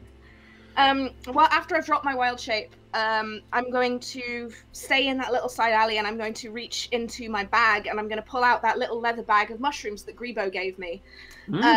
And one of them in there is, let me describe it, let me find it. Purple with a lacy veil, and if I consume it, it allows me to cast Alter Self on myself for an hour without concentration. However, I will be fully purple for said duration.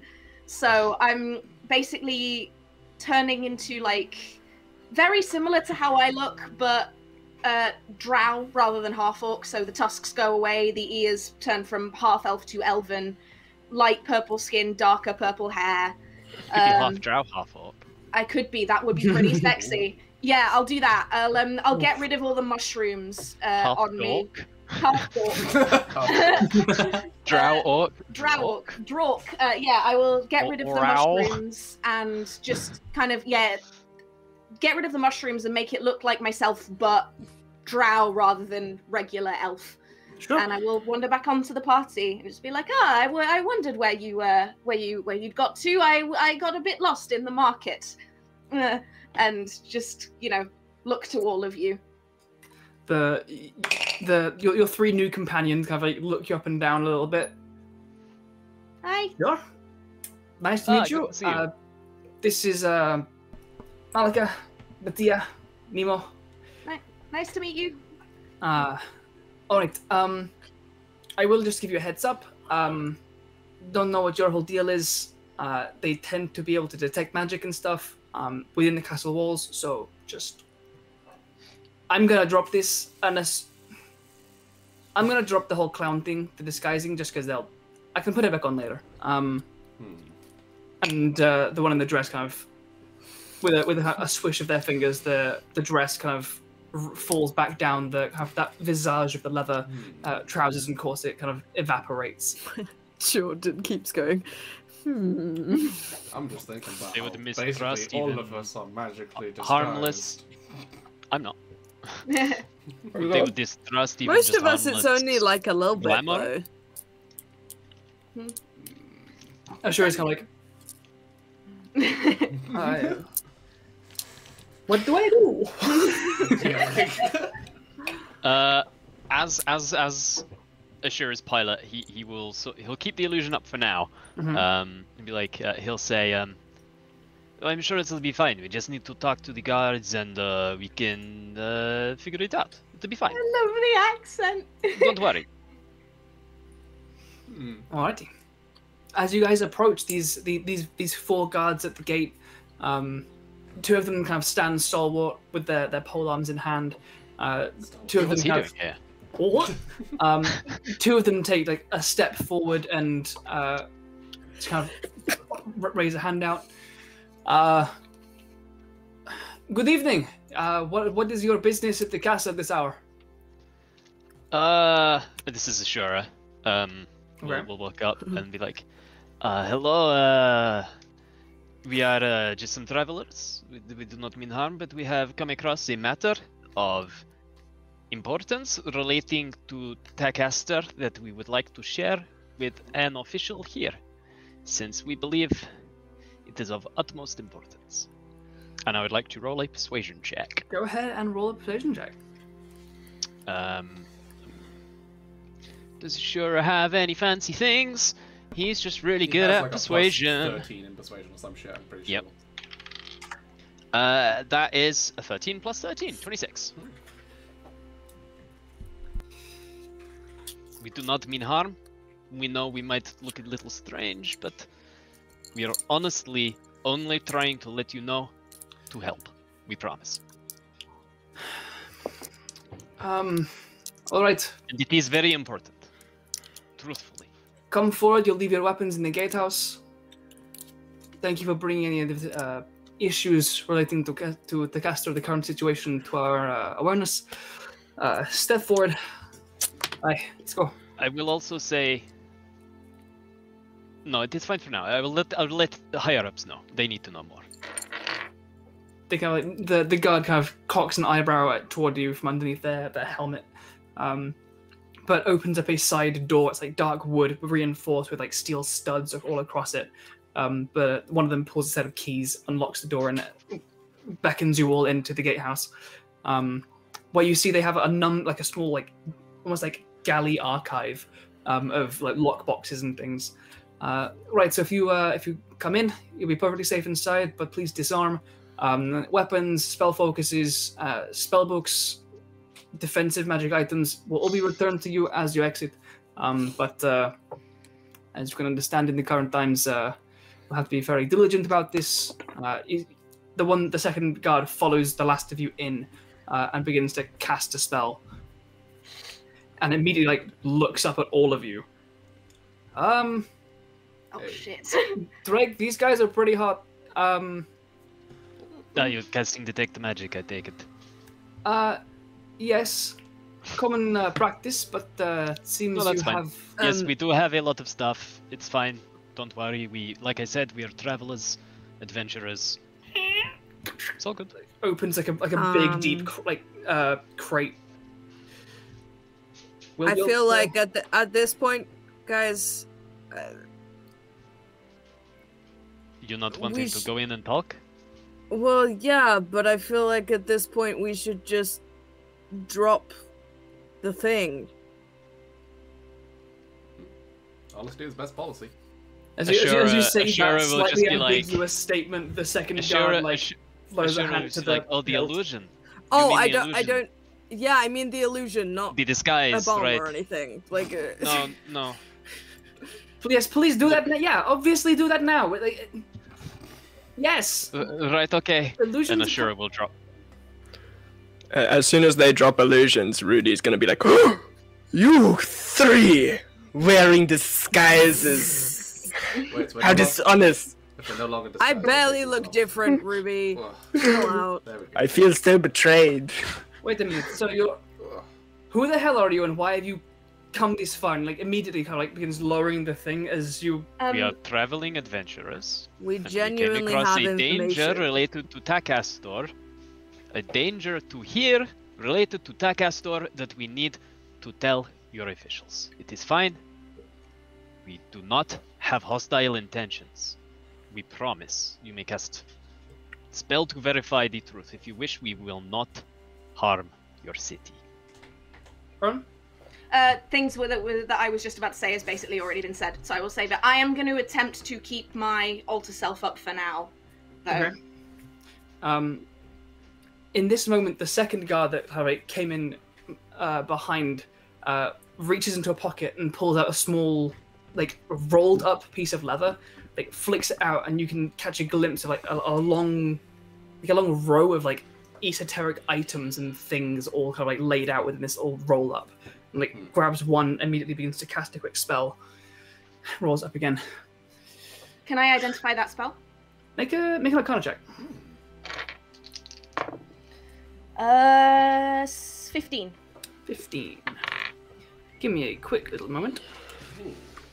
And don't take the this is Ashura. Don't take the disguise as a insult, by the way. We're just not sure how many Hokuri you have around here. Yeah, I've had some bad experiences in the past. I should have just tried to avoid them now. I just look a little funky. I just wanted sleeves. Speaking as Ashura, make a persuasion check. A flat roll. This would be a disadvantage, but because of all of your friends chiming in, making it flat. Technically, Nute has had bad experiences as a Hokuri with Volm. Like, yeah, it's not lying. He has. That's a 29. Yikes. 29. Okay. With Ashura's bonus. It's yeah. a ridiculous persuasion bonus. Yeah. Hemlock, you don't recognize the spell. It's not one that you have seen cast or that is available to you. Cool. As Ashura and you guys are all kind of like chiming in with these alleviations. The two guards don't seem to lower their guard at all. They're high enough as they are. They want to stay that way. But they don't make any kind of direct moves to attack or to make any kind of aggressive motion. Well, a good start in convincing us. So please continue without the illusions, which we can see now. But please continue to disarm. Your stuff will be kept safe. I'm not carrying any weapons. I'll put my weapons and shit in the box. That bag of yours is not mundane, however. Yeah, okay. It's magical items as well that they want. Yeah. Oh, do you want my boots too? They just let me fly. That's it. Everything, yeah. I'm gonna walk around barefoot. Are you kidding? We keep the floors clean. I can confirm, and maybe we'll like lift up her feet and be like, look. As you lift up your feet, they are spotless. Wow. Yeah. Like freakily spotless for walking through a city barefoot. Wow. I'm gonna ask an OOC question to you guys. Do you think I should try and keep all of the poison on me or put it in the box? What do you think would be more incriminating? Poison's not a magic item. It's not a magic item.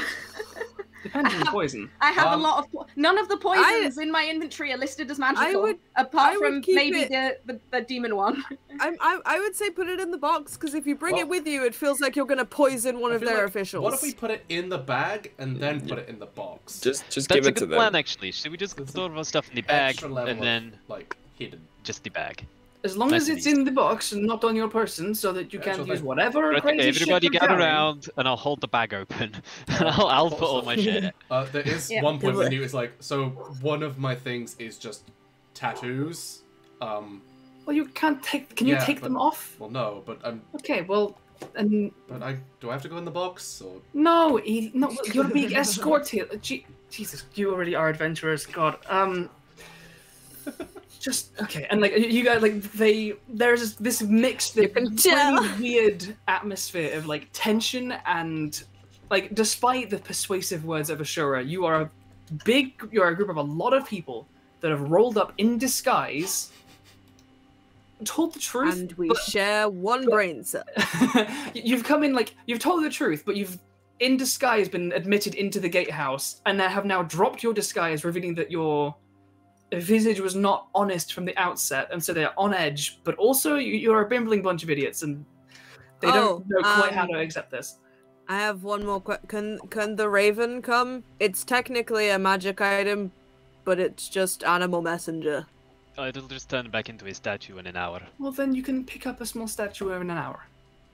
If you don't need You it. want to put a raven in a box? Yes, if it's yes. I mean, it's a statue. Like, Stop arguing. Shit in the box. Now. He wants to shit in the box. This is not a debate. This is not a negotiation. You're entering the damn castle. Stuff in the fucking box. Right, okay. Rowan.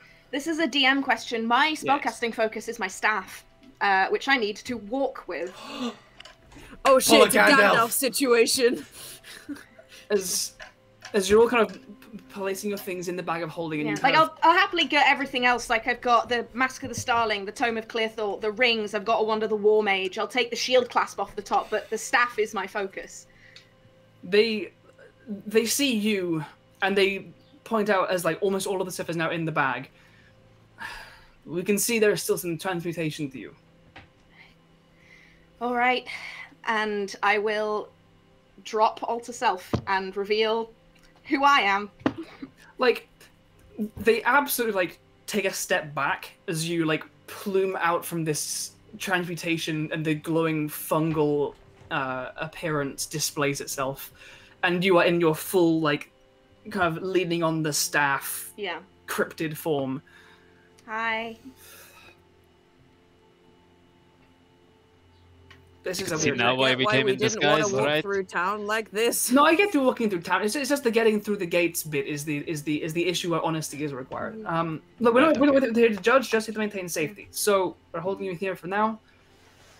I kind of need this to walk, but I can give you my word that I've cast a lot of spells recently, and I don't know if I have anything in me right now. Oh yeah, we're tapped out. Make a persuasion check with disadvantage. I'm already at disadvantage because I'm exhausted. That's cost. Surely that would be advantage then, because you're exhausted. yeah. They can see you're exhausted. I rolled a 3. 3. Hemlock does look very frail. Yeah. Wait just here.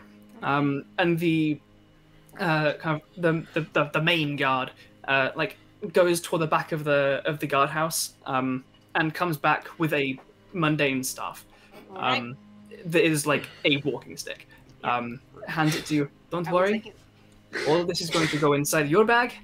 It's going to be locked inside this box in a room that is also locked. Thank you. But Perfect. fuck me, that's a lot of magical shit. Look, I Yeah. told you. Who the fuck are We're you? adventurers. We're adventurers, man. You're not. Like the main guard like doesn't nothing seems to click. There's like fucking adventure. I need to get them to adventuring. The one It can be behind lucrative. Got pretty the one behind us like closed the door, which has now been like pulled back open as the other two guards are like staring inside, mouths agape as you guys are just unloading an ungodly amount of magical items and weapons and bird masks and like all of this shit into this fucking bag.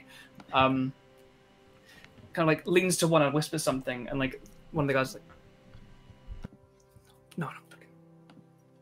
I would like. Oh shit, they and recognized us. I'm assuming Ashura can see this, and he would probably say something like, and I would also like to reiterate, we hold no hostile intentions toward Volm. We are against the obvious corruption that I'm sure you have all heard about. We're here to help. That's kind of what This we're don't tell me. Tell and he like glances behind him out of a small kind of like crisscross kind of like lead and glass diamond patterned window. Tell him. And a small door like opens and bustling into the room you see a halfling individual, fairly rotund, kind of a mustard corduroy waistcoat, curly brown hair pulled into a kind of a bit of a mohawk, like semicircular glasses, almost like light brown breeches. A little halfling kind of toddles in. Oh, Hello. I was. Oh my god. Okay. Well, hi everyone. I'm Edgar. I'm Cleric of Timberland. If you all want access to the castle, just gonna go walk you through a couple of quick induction steps, and we'll get you on your way. You're gonna feel a wave of magic moving over you. You might feel an urge to resist it, but please don't. I'll know if you do. That's not a threat, just for your awareness. And we're just going to ask a couple questions just to make sure that we're all good. You're going to be escorted throughout the rest of the castle, so just be aware of that. But if we want to take this any further, whatever this you guys have come for, yeah. A report. We would like to report something. Wait one moment before you tell anything. And he kind of pulls out a small kind of talisman from like it has like a pocket watch chain in his waistcoat, and he pulls out a talisman off of that chain and begins muttering something in Halfling, and you will feel a little of kind of energy. It's kind of this almost like a vibration passes through all of you, and you feel it begin to press into your mind slightly. You have the opportunity to make of truth. one might say it's similar to that kind of vibe. You have the opportunity to make a charisma saving throw if you'd like. Nope. I would fail it anyway. Yep. Oh, Right. Ruby, hand up. I don't want to like make the saving throw, but I wanted to ask: does my mask do anything against it? Your mask does not stop you from. No. So wait. Oh, here's the thing. If your mask is a magical item, would you have given that? Oh, yeah. Ooh. Your mask does not seem to have pinged their detect magic. Ooh. Ooh. Interesting. I believe I stated that it pinged on Ashura's. I was incorrect. I missed Yes. something. The mask does not seem to have piqued their awareness. However, it doesn't affect this zone of truth on you. Okay. So, you all are compelled to tell the truth. Within a 15-foot radius sphere from a point within blah, blah, blah, blah. On a whatever, creature cannot speak a deliberate lie. The affected creatures are aware of the spell and can avoid answering questions to which you would normally respond with a lie. You can be evasive with your answers as long as you remain within the boundaries of the truth. Be aware of that. Okay. So, thank you all for your cooperation. First off, welcome. My name's Edgar. Hello. Hi, Edgar. Hi. First and foremost, what are each of your names? My name is Shin. Nice to meet you. My name is Hemlock. Nice to meet you as well. Markos. Very good. Ashura. Maple. Maple and Ashura, wonderful. You find an androgynous clown. Oh, I am known as Ruby the Clown. Perfect. Thank you so much. I think I recognize it. Oh my god, Malika, is that you? Batia, Nemo. Oh wow, crazy. All right. One of you, please speak. What is your intention of entering the castle's grounds? Ashura looks around. Shall I go? Okay. Yeah. Go. Okay. We are here to report some potential danger and valuable information regarding Takahashi to your head of town. It is all cool. We are friendly people, just trying to help. Interesting. Okay. And finally, all I need from each of you is a yes or a no, I suppose. Do each of you promise unequivocally, on the grounds of the Castle of Siltfork and within the premises of the governmental magistrate of Volm, to ensure that you conduct no action that leads to the harm of another, theft of property, or falsification of official documentation? Yes. Sure. Yes. And you, very carefully, you see kind of his like hazel eyes kind of darting between each one of you as you say it. You, sir, Mr. Ruby? Yes, of course. I'm but a mere clown. Nemo, Batia, Alga. Yes. Good. Look, these guys are up to date with the paperwork. I spoke to them earlier. It's fine. No, I'm familiar with at least you. But Jamal said yes. Thus, it is shown that you are honest in your intentions. That satisfies me. An escort should be just arriving now. We'll get you on our way to speak to the relevant parties about whatever it is that you have to say. Alrighty. With all the rest of your things locked away, thank you so much, Drake. Let's go. Let's see what you got to say. All right. Thank you, Drake. And what was your name? This is Ashura leaving the room. Bill. Right, Is yeah, the- Disappointed Josh for that some his reason. name isn't It's not Josh. Josh. Andrew. God dang it. I'm sorry, guys. I disappointed you all. Is the spell still in What the effect? fuck? The spell is no longer in effect. As you guys move away from that space and enter the inner courtyard of the castle and progress inwards, being met up with another group of 4 more soldiers, this time in plate armor with pole arms and long swords at their hip. The spell is left and then dispelled. Damn it. And there, we shall break for our halftime break. We shall go on our halftime break. We're going to be gone for half an hour, and this is the last half an hour that you guys have to enter our giveaway. To enter, if you haven't already entered, or if you have friends who have not entered, and you could also benefit from having a free digital copy of the Player's Handbook on D&D Beyond. Make sure you check out the link on our Twitter. We'll make sure we drop it in the Twitch chat as well. Thank you, Maggie. So it's nice and available for you guys. Thank you so much. Click that link. Make sure you enter. You can enter in multiple ways by just doing things like following us here on Twitch, following us on Twitter, that kind of stuff, and enter for a chance. We will announce the winner at the end of this half-hour break. So thank you so much, everyone, for watching. Thank you for entering. We'll see you guys in half an hour, so go hydrate. We'll see you guys soon. Wait, David. Speaking of Before we hydrate, leave, we need to hydrate. Hey! Right on.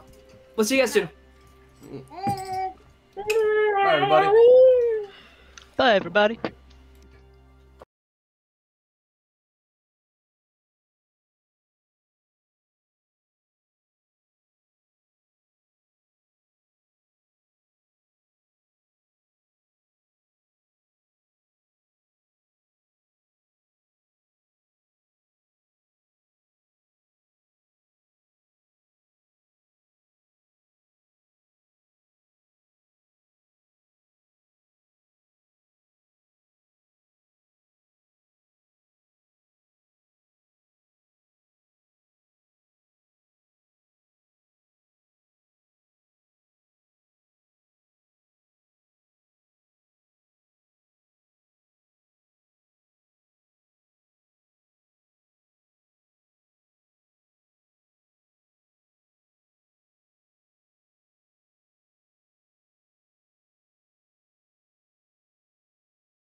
we're back. Hey, everybody. I'm assuming our hydrate's coming in. Wait. Wait. Probably.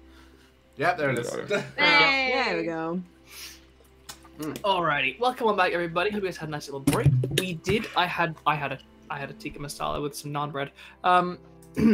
Before we get back into the night's wonderful game and pick up as the group enter the castle itself here in Siltfork, we have a quick order of business to get to. Someone is going to win a digital copy of the Player's Handbook on D&D Beyond. So I'm gonna draw the winner. I haven't used this like software before, so let's see if it actually spits a name out. Exciting. Draw. Drum roll, please. Well, that's drawing. Everybody stretch out. Somebody called John Bogdy.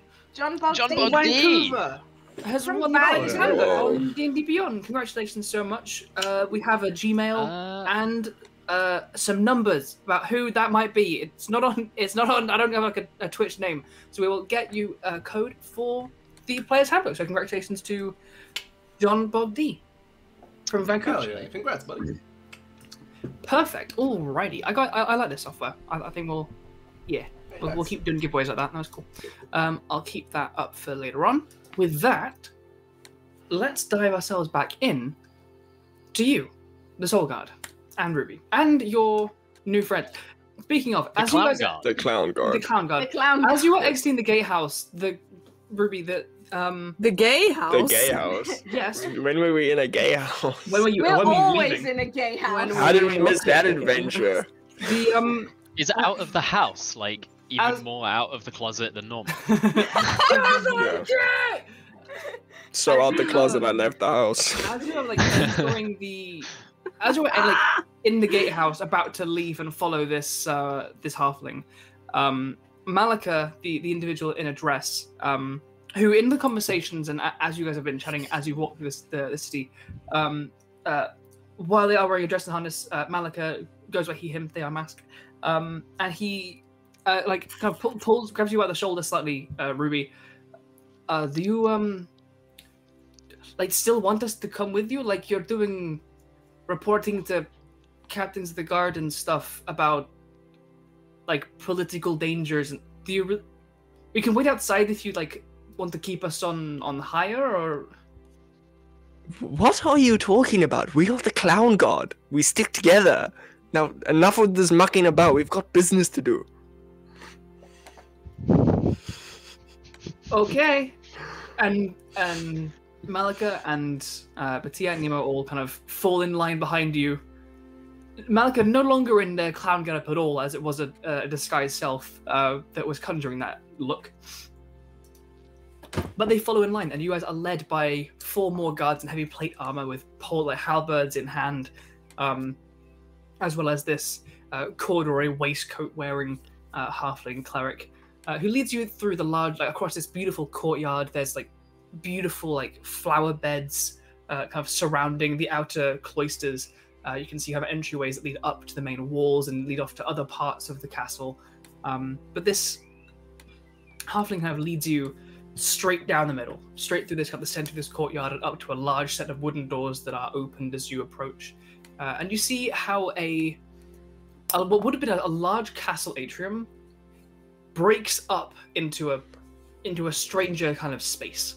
It isn't this open large space that kind of goes into a corridor into a castle.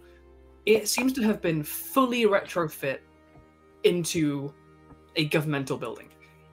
There are new staircases put in that lead up to secondary levels from the lobby straight away. There are desks, there's a reception desk. There is a section which leads off to the left and sends down some stairs. The section goes off to the front and does go to the throne room.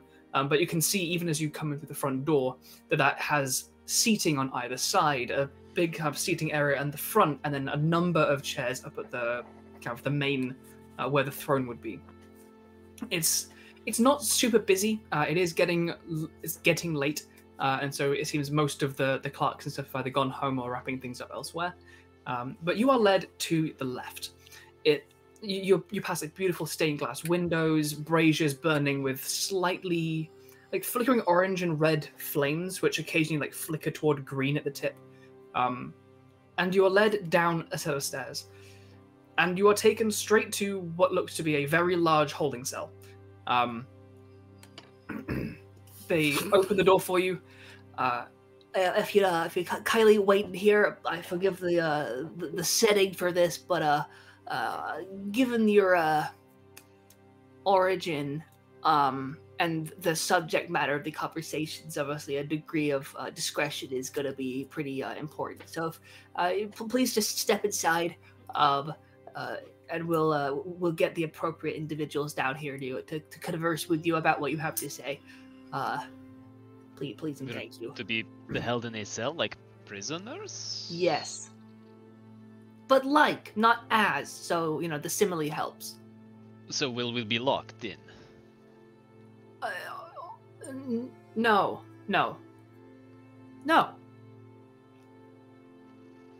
Just get in, please. Not have like a normal waiting room?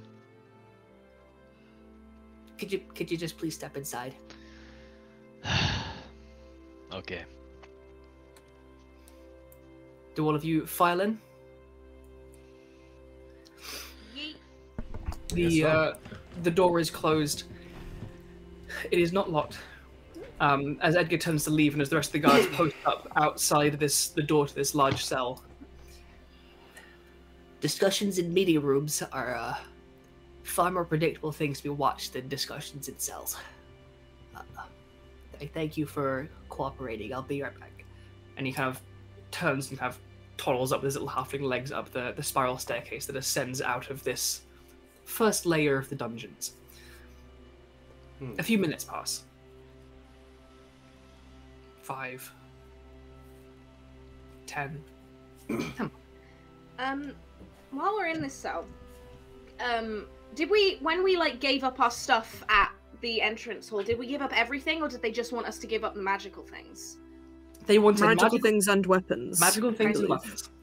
So you still have your water skins. You still have your main your stuff. Would I be? I don't know whether it would have given off a magical essence. It doesn't say it does on my sheet. Would I be able to take a little quick sip, if I still have it, of that potion of detect thoughts that I brewed? Magical potions are still magical. Okay, I was just wondering. I didn't know whether, because it's not listed as magic on the sheet. Yeah, it's not like a magic item on stuff, but yeah. Cool, just wondering. Cool. Is there anything else that you guys would like to do in the few minutes that pass? After about 2 minutes, one of the guards does leave and comes back with a large jug of water and a bunch of cups, and just pass around some water. Is there anything you guys would like to do, discuss, ask of these guards, or otherwise interact with while you're waiting?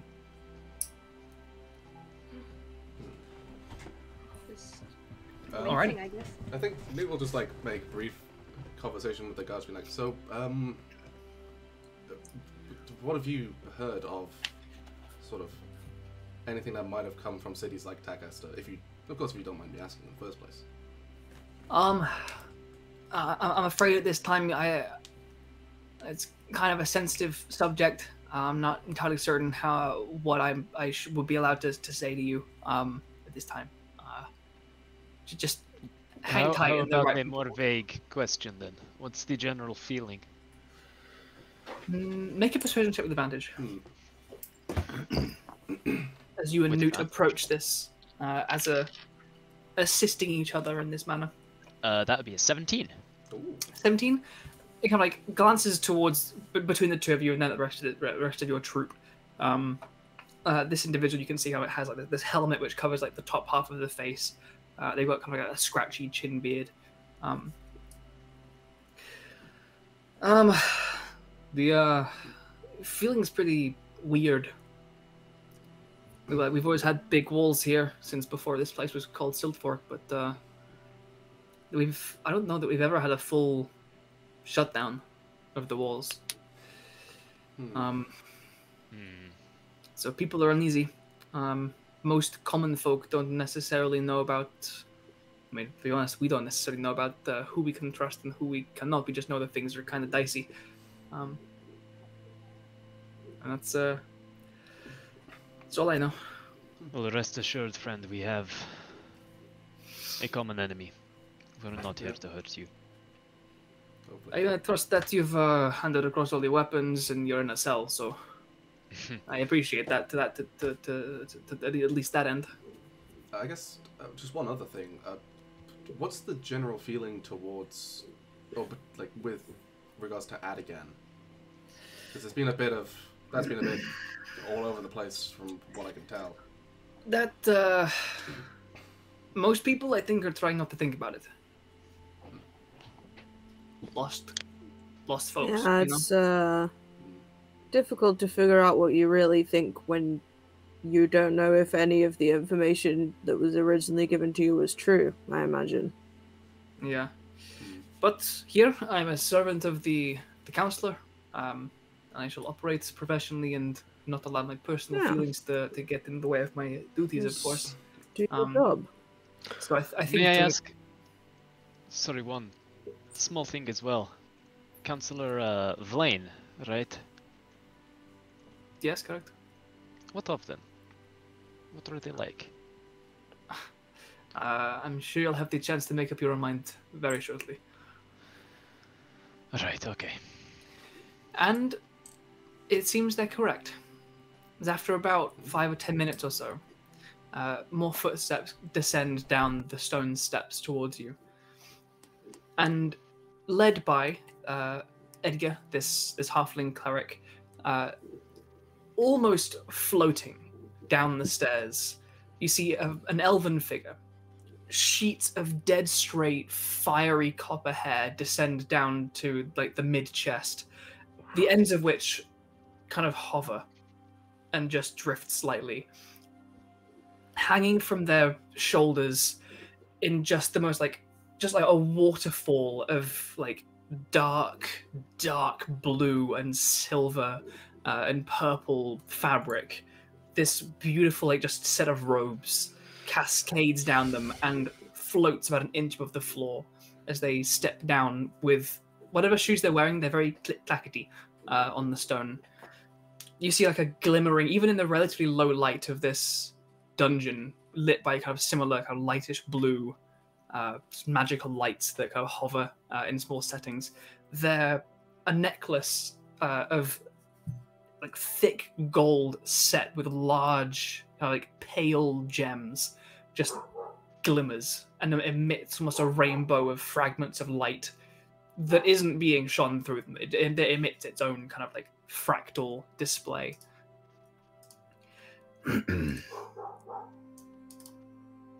Shut up, Maple. Wait, have we lost someone? Quick, yeah, we've lost. We lost Simon. Simon, no! Simon. I'm busy describing how elves. Oh, there we go. Simon's back. Oh. Good. Simon's back. Okay. Sorry, don't know what happened. Hey, it's all good. So, this elven figure with this beautiful jewelry and this cascading set of robes comes down, this sheets of fiery copper hair. They step down the stairs and approach the cell just beyond you. The door is opened for them, and as they step inside, they just kind of, with a flick of their wrist, a chair apparates before them, and they take a seat. They kind of hoist up the skirts of their robes. So there's just bars between us, right? Yeah, so they've sat in the next cell along, so there are bars between you.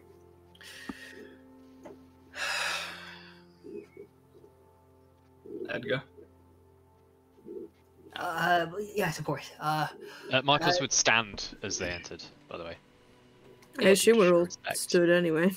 Oh, well, yeah, I guess there's no chairs in the cell. I'm not. I'm fully I was sat on the imagining, floor. I was imagining, a wall There are that there are we'd be benches leaning at the against, or a sides. bench, Um, right? Yeah. Yeah. Okay. I'm but- like falling asleep against a wall. I'm exhausted. Standing, Gun is a short nod, and they raise up their wrist, and with another kind of flick of their hand, your cell becomes populated by much more comfortable chairs. They kind of like apparate around you that you can take a seat in. As they're doing this, Edgar kind of speaks up. Similar deal to last time, just to make sure that everything that you say in this space is accurate. Again, please don't try and resist it in any way. Thank you for your cooperation in advance. Shall still. Talisman and begins to cast Zone of Truth again. David. Before before he does, can I quickly kind of be like, the zone will only affect us, right? Or will you be in it too? Just interested. Fine either way. The limitations of this spell are quite a small area, so this is focused on you all for, as you're the ones in question. Simon. No, that's fine. Yeah. Does it would it be possible for Ruby to see if detect magic is still up? Detect magic was cast by one of the other guards that you left at the gatehouse. So in this space, you're not sure if detect magic is active or not. All right. Okay. That's all. That's all I wanted to know. Do any of you wish to resist the effects of Zone of Truth? Nope. No. Alrighty. Thank you so much, Councillor. All is well. And they kind of, and Edgar like takes a seat on a small kind of bench on the side of the room and just kind of leans forward to listen, pulls out a small book, ready to take notes. The elven figure opposite, this entire time has been just their eyes just boring into you like drills. Just like spending a couple seconds locking with your eyes, holding your gaze, looking up and down. No, we need to get Maple back. Holding our gaze. I knew that joke was coming. Like, I mean, to be fair, we are all in a cell, mean, so we're all like, being held. I'm not gonna lie, I also wouldn't mind if they were holding me. Oh my gosh. You do recognize them to be not like a decrepit old elf, but they are an elf that has seen a good handful of years. They are not a young elf by any means. They're in their prime. Yeah. Which for like elves is like from They're a couple 500s. hundred. Yeah, like they're 500s. You know what they say? Life begins at 540. Tends to be what they say. They kind of like lean forward, but they rest their elbows on the arms of their chair. Soulguard. Whoa. We've been rumbled. How did they know it was us? Did you say that out loud? Okay. You're really not the most subtle. Though I do Really appreciate trying you, to hide from you. and I appreciate that greatly. So, by all accounts, you have something to tell me regarding Takahashi. Many things. I am all. Hello. I forbid the pun. Before we begin, Yes. I would say it might be an idea to send a couple of guards to the abandoned underground transit what do you call it? I don't know. Like the vehicles that go on wheels on the metal rail. You have a tunnel. Is that where you came in? That is where we came in. Yes, there is. They're quite far back. They're most of the way to Takastor still, but there are undead in the tunnel. You may want to get some guards down there. They might not make it here for quite some hours, though. Malavid, take Victus. Lock it down. There is one in the foyer who we have disabled as evidence. Clear the market. Take Victus. Take it. Then lock it down. All right. Just to get that out of the way, we do not want, the undead to get here whilst we're still describing what's happened. Yes. Oh, Yeah. tell them to be careful of worms shooting out of it as well. Definitely. They have projectile Even when bound, worms. just keep. They're quite tough. Yeah. I Not think just if we zombies. start explaining all of this will make more sense. Yes. I trust Victus. They're very capable. I'm sure they'll manage. Okay, cool. I'm gonna go ahead and just dump all the stuff because I wrote it all down while we were investigating. So, yeah. So first of all, we found a dodgy shimmer ship flight log, and I'll hand her the book because it's not magic, so they won't have taken it off me. and like point out the right page with the thing. They don't move. Yeah, The mage hand takes it through the bars, opens it, and begins to flick through it. For Yeah, context, by if the way, you- this is evidence of Takastor Hunenbrot's association with the Lich Queen Kaisa, who we believe to have been manipulating the Volman Council to wage war against Adagan, and she also wants to destroy the world. Yeah. So if you look at one of the entries from Rendra, the First of Gesend, there's a flight log for a ship that's written by Shade Cardelian. That is a shimmer ship that crashed in Adagan and was full of zombies. But Wow. in the flight log, it says that it crashed or it was shot down near Ezedan. But obviously that didn't happen, or maybe it did happen and they sent it to Adagan. But either way, we fought those zombies. That shimmer ship came to us. So something's weird about that flight log entry.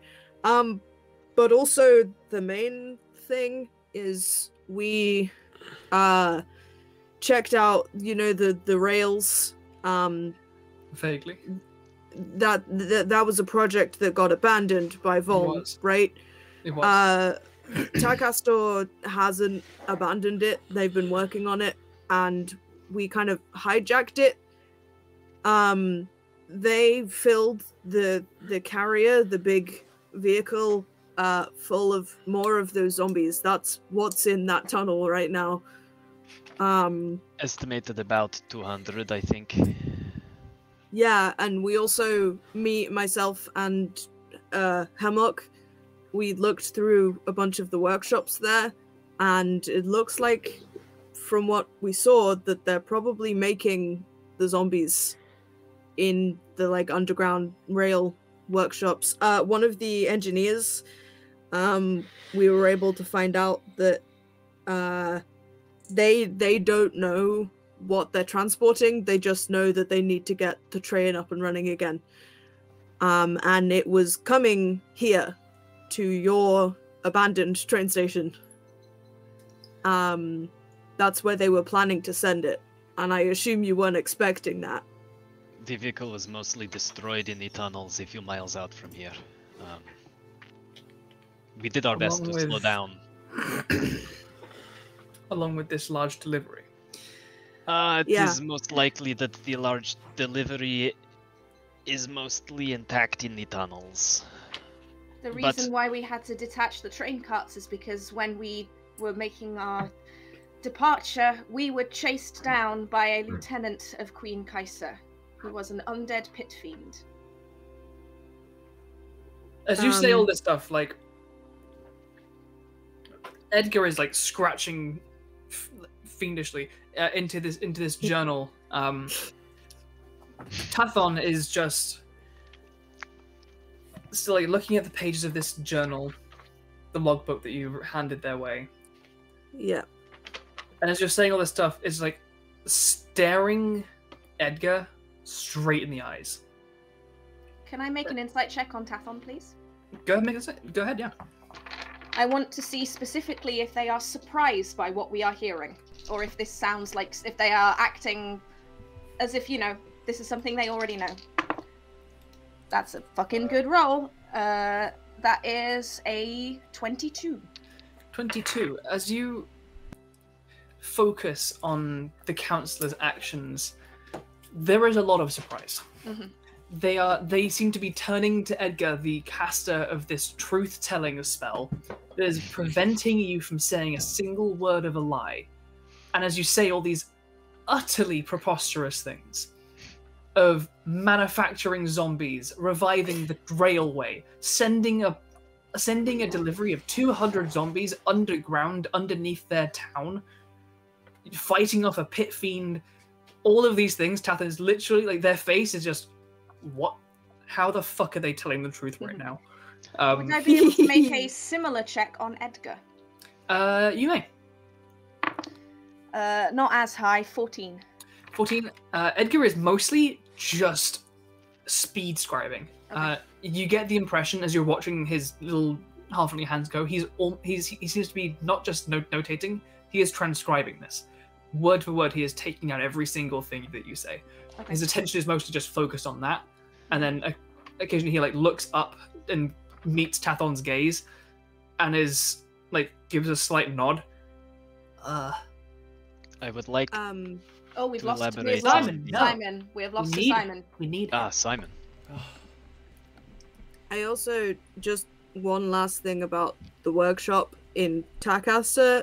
There was also a portal door. I took these tuning rods from it. It seems like one of them probably goes to the Feywild, which we know Kaiser is connected with via the Feyblood Hollow. So it seems like maybe even she's potentially been in Takahashi. The mage hand takes the 2 rods from you. Yeah, I think that's it. The only other thing is one of the guards mentioned that they were making a lot of changes in their management positions, which is obviously a little bit suspicious with everything else going on. Seems like they might be trying to line up more, connections. One potential other thing, very quickly, one of the other places that we went to in Takahashi was the Shimmer Ship factory, the main one on the river. It has a false floor. There is a staircase underground, likely leading to a similar place to what we found under the factory. I was able to scry on it after we had been there and saw a Greyblade talking to some engineers that had been there the night that we had been there.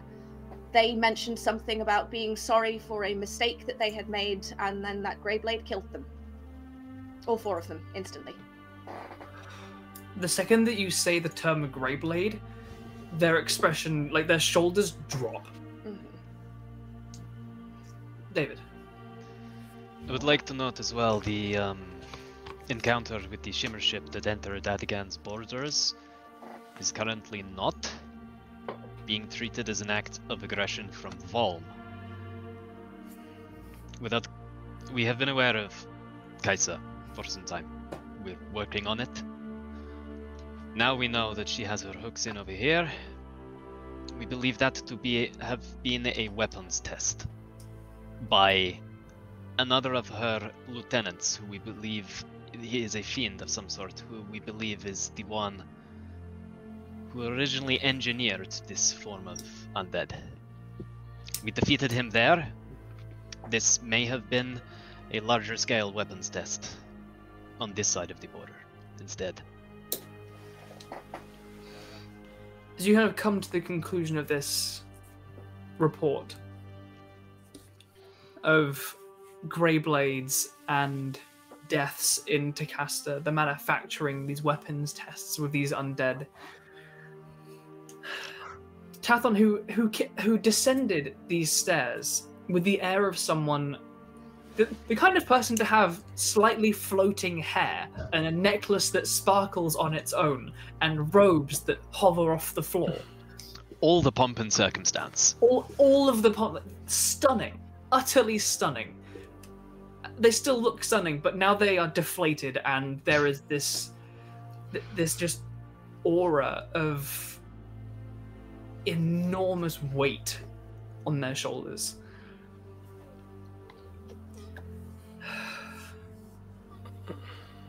Edgar, you're sure that worked? The halfling kind of nods back. They wave a hand, and the air between the bars between you and them goes almost like a cloud, just becomes opaque and you can't see through. But you hear the chair backwards, and the clickety shoes begin to pace, and you hear them on the other side going, "Fuck, fuck." Oh. Fuck. We're just gonna call through if it helps. Adigan wants to assist with this situation of stopping Lady Kaisa. Absolutely. Hold on. Edgar. Hold on. And you can hear a couple of hands like grasp the metal bars, and the halfling it goes up just out of your line of sight of like where this kind of block goes. It's okay. We're just gonna digest the information, and we're gonna just baby steps, right? We're gonna okay, what can we do about it? What can we do to gain more information? And we're gonna deal with it, okay? Yes. Okay. Fuck. The cloud kind of barrier vanishes, and the hair, like for the tiniest fraction of a second, seems ruffled and then perfectly straight. Right. Apologies for that. Understandably, I think this is rather overwhelming. Yeah. We've had our... Sorry, this music seems far too hopeful for this utterly dire It stuff. does. Royal MacLeod, we love you, but this is the wrong vibe. There we go. You've come to us with some seemingly genuine information that our guards will soon be able to ratify with the... However you came through the station in the center of town. And so, I shall share a little with you in return. This is partially the reason why we're having this discussion here, rather than upstairs. I do not trust, firstly, any of the other councillors. You shouldn't. You should never trust a mage. But Okay. we have had Getting that a little bit far. Hell yeah, bro. No, I think that, to be honest, I think you are more than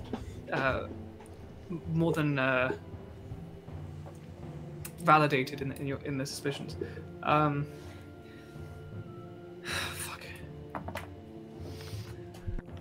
I believe there's been some communication between Volm and Adigan regarding the suspicions of the particular individuals with whom this conspiracy may involve.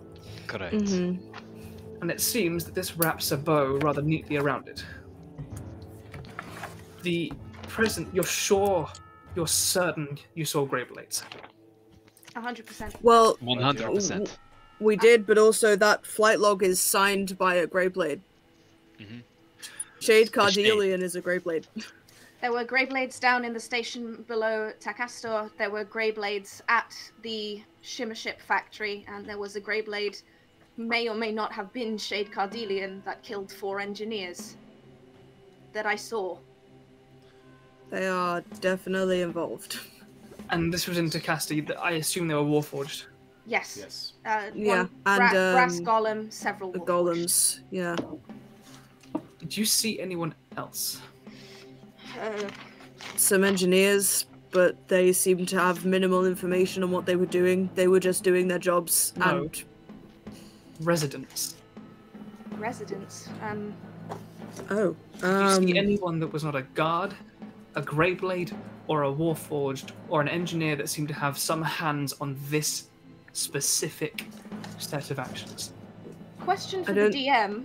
Yes. think that's- so. Did we see any people in Takastor that were not guards, Greyblades, or warforged?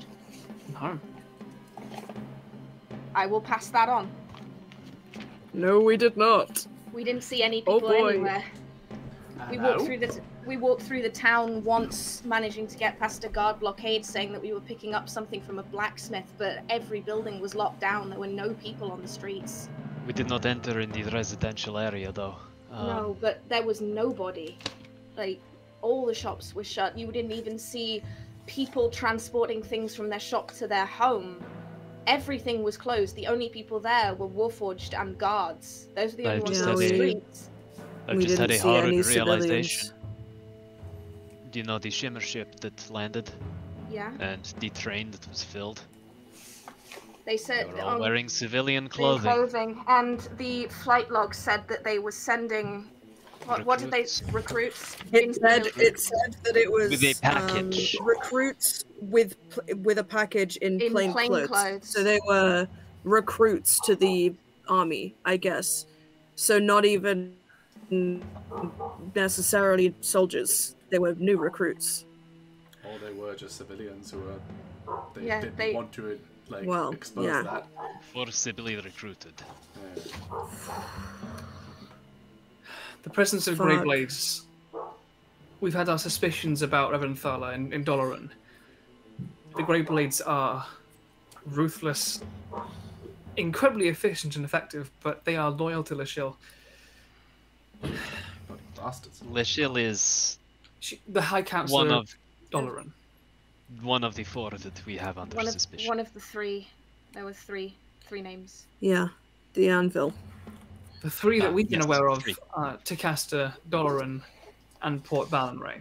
Yes. This No, happening in... No.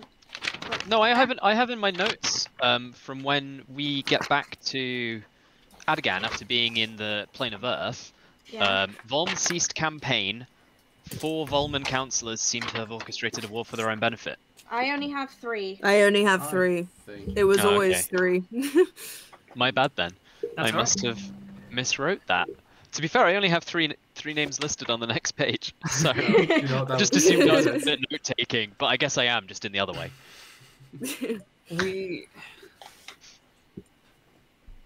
This all occurring from Takasta confirms my suspicions.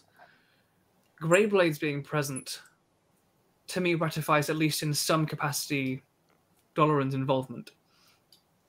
And you may be the first Adiganians to hear this, but Port Krasin, the second of our 2 major ports, was attacked last night by Volman ships. All right. In the darkness, the ships at anchor outside of the port were silenced, and then those same ships were sent careening into port, loaded with some explosives that destroyed the rest of the in-port fleet and all but one of the dry docks. Shit. Which does something to say that Balanray is involved, because that leaves us, and they kind of wave their hands slightly, and an illusory map, like a beautiful topographical map of Volm apparates, with little kind of like flags for each of the cities, which then turn like a dark greenish, like with veins of red spreading from Takasta, and then Doloran, and then Port Balanray. We're rather cut off. Yeah, he seemed to be Yeah, you're potentially in the worst position kind right of now. right in the middle. So it seems like they were maybe planning to invade with these zombies. I don't know. And if Takasta was empty, There I was mean- not much smoke coming from most of the industrial area too, it seemed. Most activity was shut down except for a small number of buildings, including the one with the transport station. I mean, does Takasta have a small enough population that 200 zombies would be all of its civilian numbers? Who says that's all of Assuming it? that's all of them. They had a portal to the Feywild down there. They could have been shipping them out for weeks. where we've only recently begun looking into this Kaiser. We've heard word from contacts in Adigan. Where is that the most? We know that if they're in the Feywild, where does that translate to here? Where is that? Do you mean I would. if I mean, we were to go into the Feywild here? From here? Where is Where would we... Kaiser based? The Feyblade Hollow. Feyblade Hollow. That was the last place. There was a member of, well, a deserter from the Volman military who was part of our party for a time. That the last we saw of them was scrying upon them going through a portal in the Feyblade Hollow. Kalen Solimar was the name. They were a soldier from Doloran, I believe. From the Anvil. They mentioned the Anvil. And the hard training. The name's not familiar to me, I'm afraid. No, but it might be useful if you can, I don't know. Potentially. There was strange association with the Children of the Sun, no less, which we first sort of became aware of Kaiser's plans through. Ruby, Yes. A voice enters your mind briefly.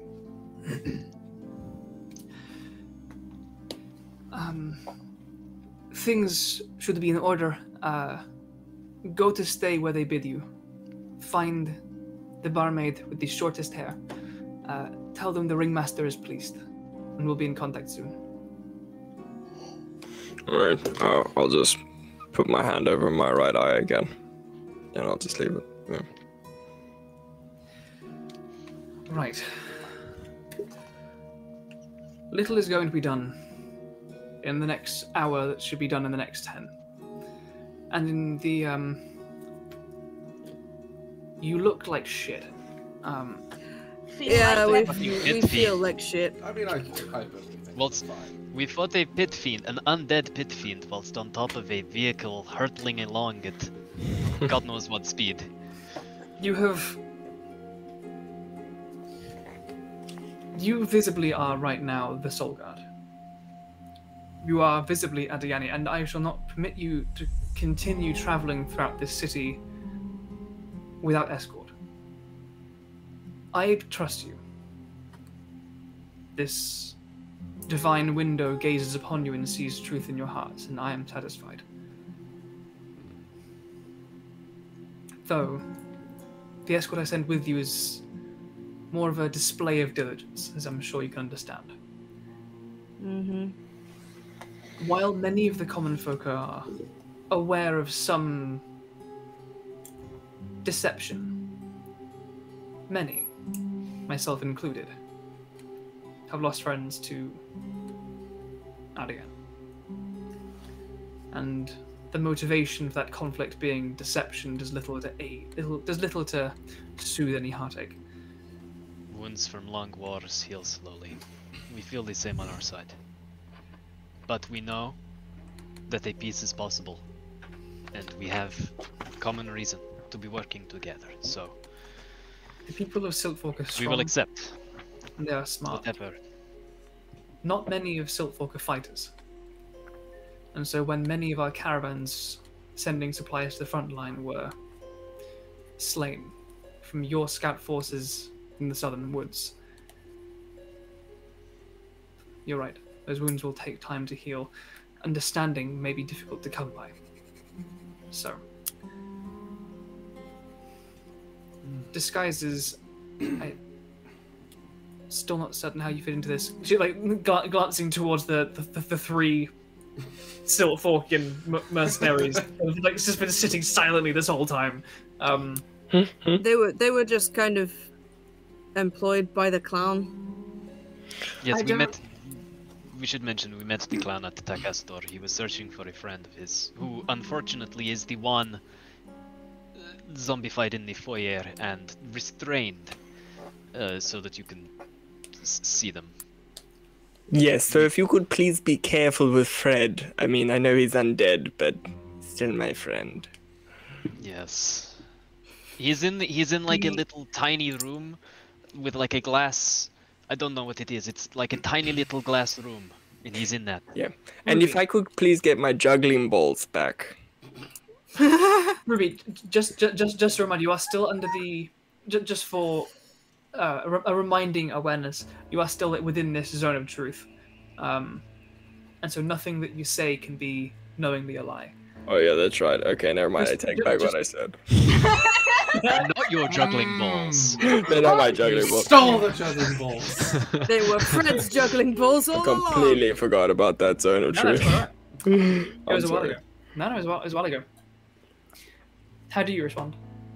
Well, to the I asked them to give me my juggling balls back, but that's about it. Is Fred not actually your friend?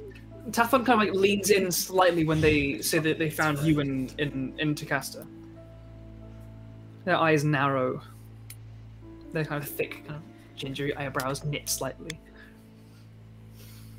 As far as we are aware, this person is not from Takastor, though. They appear to be a traveling clown. What they told us was the person they were looking for was the clown, part of their troupe, and had gone missing. Yes, I was searching for an ally of mine that had gone missing in Takahashi, and unfortunately, when we found him, he was, well, in the undead state that he is now. Yes. Where are you from? Me, I am from I am from Val. Yes, Val. More specifically. More specifically, could I try sleight of hand something? What would you like to try and do? I would like to sleight of hand cast a magic spell, please. Absolutely, mate. Go ahead and make a sleight of hand check. Yeah, okay. Oh, please, love of God, please let me fucking do this. Make or break, Rudy. Ooh. Make or break, Rudy. Okay, that's not bad. Like their eyes are locked with yours. Yeah, 25 for sleight of hand. 25. You're like you have it tucked in behind your back ever so slightly. You perfectly. Sounds good. Oh, just in case, you were given advantage by Tal as well. From Oh the fuck chat. yeah! Oh, awesome. You can roll advantage if you want. And then I'd like to cause glibness at level 8. Fuck. Wait, you'll have 8th level spells now? Holy shit! Yeah. And glibness is a fucking big one. For those of you that don't know, Simon, do you want to let people know what glibness does? So basically, glibness gives me advantage on all charisma checks, and when it comes to magic that identifies whether you're telling the truth, it will say no matter what you are saying is the truth. You crafty little bitch. Shit. Even the magic thinks you're telling the truth. Yeah. You very That's how quietly, convincing you are. and the components are only verbal, so you like super quietly just mutter under. You almost like fucking ventriloquism the arcane utterance of the spell, and you feel it take hold. And they're still staring, waiting for an answer as to where you're from. Well, you see, unfortunately, I don't really know where I'm from. I was picked up by a group of traveling clowns as part of a circus when I was but a child. I don't really know who my birth parents were, and the only knife I've ever known is that of a clown. They kind of like pause, glance over towards Edgar, the cleric, who's still sitting there with his little notebook.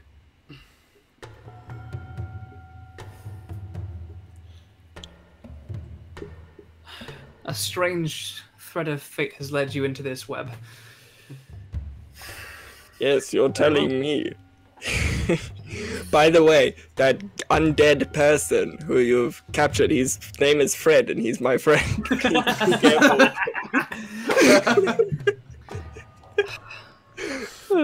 If they are undead, I don't know how much more can be done for them, but I thank you for bringing them this far so that we may analyze the threat that has been thwarted for now.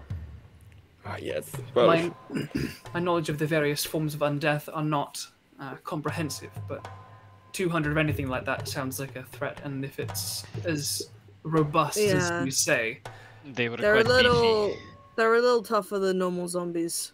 They had some minor magical ability too, as well. It was very unpleasant. They're also just filled with worms, which is Just Yeah. so many worms. They're Real gross. horrible. Worms?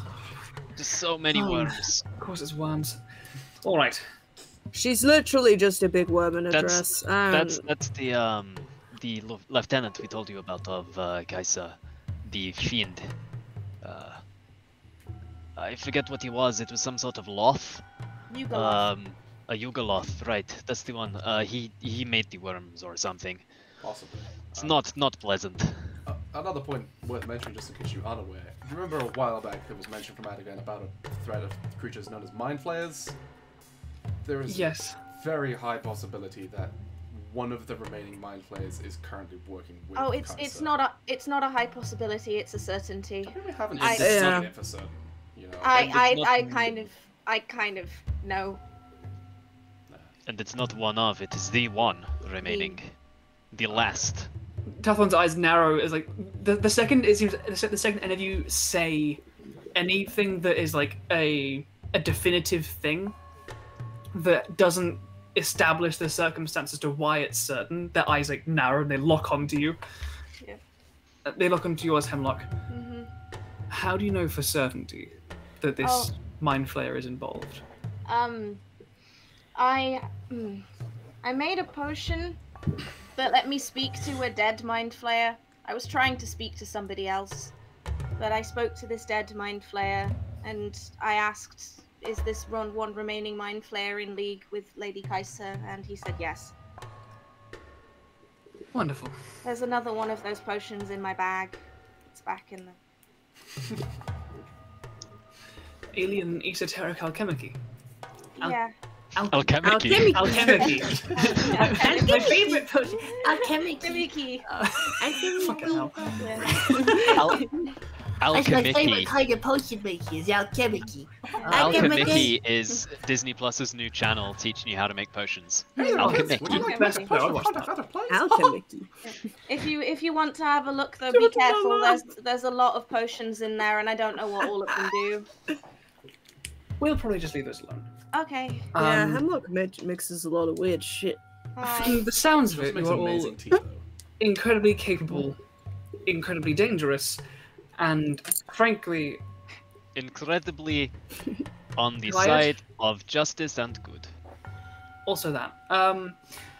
Look, I mean, some of us are neutral characters, but let's not talk about that right now. you all seem tired. Understandably, having gone through the day that you have, I'm confident It's been in very long. I'm confident in our soldiers and mages here that we can at least seal up the entrance and do what is required to make sure that it remains safe, for now at least. I shall make contact with Adagan regarding what you've discovered and how it collaborates with what we know. For now, take it as my my gratitude for what you have done, for the risks that you have placed yourselves under, and the information that you have brought to us. You must stay within the walls, as must all at this time, as the gates are locked for, understandably, security. I will ask that as Adagan is in this town, that you allow your weapons to remain here. But you may stay within the city and be safe and rest, because it seems that you will need it. May I be permitted my non-combative magic items, such as my boots, and a sending stone with which I would like to check in with my commanding officer in Adagan to confirm our successful meeting with a Councillor of Ulm who does not appear to be on the side of Kaiser. If you wish, if you have a message, in fact, for Adagan, I have a 25-word limit. I could also supplement some of that as well. Simon. Yes, since I'm not from Adagan, could I get my weapons? Oh wait, if that's the criteria, I I'm mean, also not. I mean, if yeah, we're going to yeah, start I'm talking not about either. that, It's actually- most of us aren't from Adagan. Yeah, that, come to think of it, It's just I am Markos, the only actually. one here who is actually an Adagani citizen. I don't mind. I The just rest like of my us don't boots. even go Playing here. is fun. Wait a minute, do I technically count as a Volman citizen as well? Also, I don't have any other boots. I don't Wasn't- think you do anymore. What? It's a long No, story. man. I mean, My Hokuri, only Hokuri. thought is that mountain folk. aside from Pirate. the Little clown, Small you island. are all members of the Soulguard. Yeah. Maybe you're not from Adagan, but you have fought very, very, very publicly on Adagan's side of the previous conflict. Exactly, I'm part of the Clown God. We're Volm. Yes, we fight Oh, on no, your the side. The clown actually is not part of our troop. We were Yeah. just helping him find his friend. Exactly. These are my troop, and I'll go to the mercenaries. We are the Clown God now. We have only known him for one night. Markos just goes, "We." and little sparks can like shoot out of his hands. Ooh, I didn't know you could do that. I'm full of surprises. Oh. The words just drip. I bet he is. For the sake of the display of diligence, those of you with the Soulguard, I'm afraid I cannot, in good conscience, let you continue around this city with your weapons. I'll permit you to take back your non-combative possessions. And when time comes that you wish to leave, tomorrow, you may take all of your things back when you leave, however you do choose to go. I'm sure we can provide an element of transport back into Adigan rapidly, should that be what you desire. I think we have that covered. Yeah. All right. In that case, Rupert, as you are Volman and not affiliated with Soulguard, I see no reason why you cannot take all of your possessions back. All right. They look over toward the gathering of guards. Galvas, Paolo, take them, stay with them throughout the night, take them where they need to go. The velvet pocket, take some from the treasury. They should have rooms. Question? No, it was fine. All right. I was just thinking about the logistics of our gear. Like, do we leave all the weapons in the bag and then leave the bag here, or do we want the bag because the bag's got a lot of stuff in it that we probably want to keep? Then take the weapons out of the bag and put the bag. We'll figure it out. Yes. Fine. So, go out into Siltfork, rest for the night. You've earned it. Stay in the velvet pocket. The room will be paid for. And we'll figure out what the hell to do next tomorrow. Does that sound agreeable to you all? It does. Yes. Very well. In that case, Simon. Yeah, I have a question for the DM. The hello. The message that I received earlier, it said go to where they're taking us to bed, right? Mm-hmm. So wherever they're taking us, that's who I need to go and talk to. That's what it sounds Okay, like. so I thought maybe for a second that was like the name of a specific place, but no. Okay, cool. I'm good. Thank you. Writing down a lot of notes. You guys just said so much information in that jail cell. Yeah, it's been a big chat. So, Oh yeah, There's most of nothing this you won't even know. yeah. So, unless there's anything else that you haven't mentioned yet, I think that you should all go and rest. Maybe have a drink or so. Siltfork is a wonderful town. The conflict that has mixed into a flurry within Volm really is not a colour that I think suits us. So please. The enjoy shawarma is amazing. It really is. Occasionally, I will change my appearance and just eat at all the different food stands. I really do hope. You look that... like you need a drink. Change your appearance. Come to the bar. Make a persuasion check. Oh! Could I assist him? Yo, bro, wanna go Hey, see? how would you like to assist Ruby? I would like to jump up behind Marcus and go, oh yes, you should join us. Come out for a drink. Go on then, yeah. Yeah, I'll assist. Advantage then, okay. Come I've only on. got a +1 as Markos. Nothing Come makes on, me more Markos. willing to go out than a 18 clown appearing total. behind the person 18? who's asking. This like a beautiful, elegant, elven councillor, this archmage, governor of the country. You're absolutely right. I'm stressed as fuck. All right. I need to just change real quick. Okay, there we go. Like the slightest wave, their robes, Why? their robes like shift and spin like a tornado and become like a deep blue like stylish jumpsuit with like a braided golden rope belt. I am living for this person. They have I just fully imagine them just spinning around like a sim. like Do a 180. the shoulder pads like flare up and spin into like a beautiful like gold yellow cashmere scarf that like sweeps around them. The hair like turns just white and curls up into a beautiful like bun. Right. Simon. Yes, that was absolutely beautiful, Councillor. But might I suggest just a little bit of clown makeup and maybe joining the Clown Guard? You Look, we're a fun group. absolutely may not. You know, just a little I bit. love Ruby just being like, we're a fun group. You were so fun. Do the sparkle thing again. Like, Malika kind of looks back to you and he kind of like, I'm going to be honest, it feels like you really don't need some mercenaries dressed as clowns to fit in anymore. I think I'm going to give you your gold back and Thank we're probably God. just going to go back to the rest of our day. Oh Jesus, yes. No, I realize now you've also heard all of this. Oh shit. That's a lot. Don't worry, it's But under no, control. don't worry. We'll We'll handle that. All right. Okay. Oh. So this is it for the Clown Guard? This is where it ends?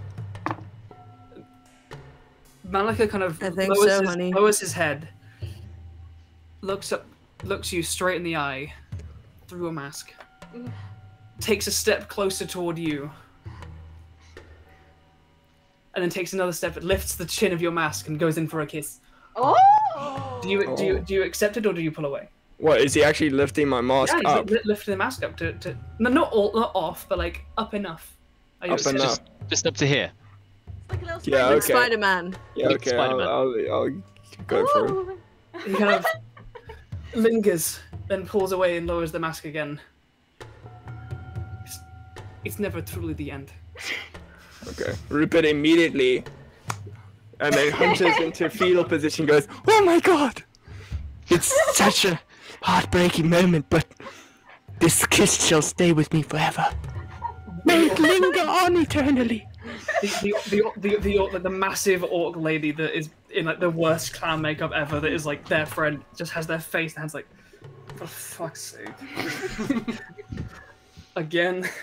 Do we see anything when he lifts the mask slightly? Make a perception check. Oh. Oops, I dropped the dice. Nute's just there like, yeah, I've been there, buddy. I know how He it doesn't have a lower jaw. I rolled a 26. 27. 21. Damn. If a mask was lifted to just below the Batman 28. levels of altitude, what might the glimpse of Ruby's face? Well, I guess if it just lifted the lips, you'd see the most exquisite pair of pink lips you've ever seen in your life on very, very fair skin. You can very much tell that Ruby's got the ideal fair skin that any maiden would want.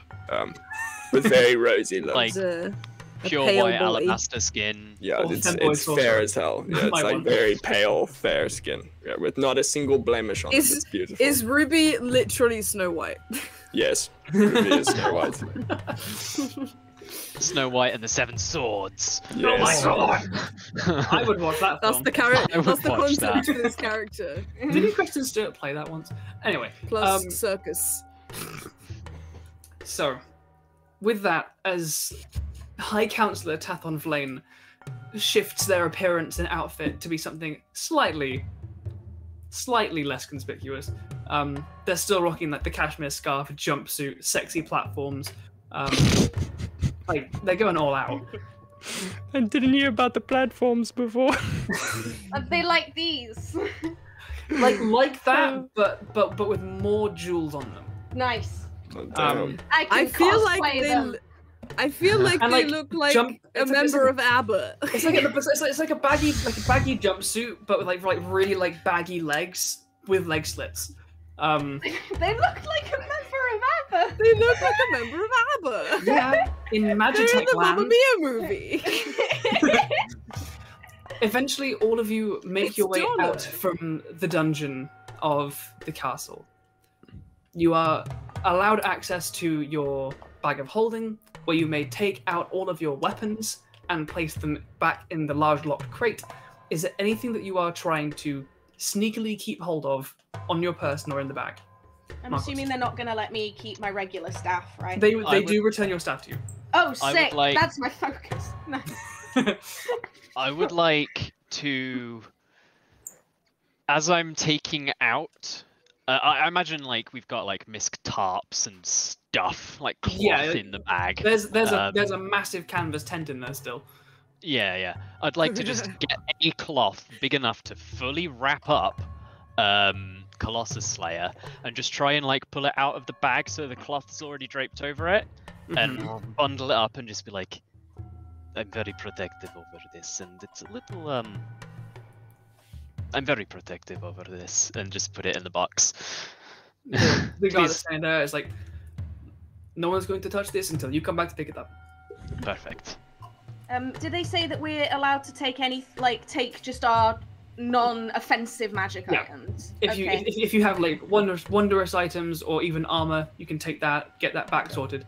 My armor. Nice. I'm gonna take my little bag of mushrooms and the Tome of Clear Thought. Will they allow me to take the shield clasp? I'm assuming they wouldn't.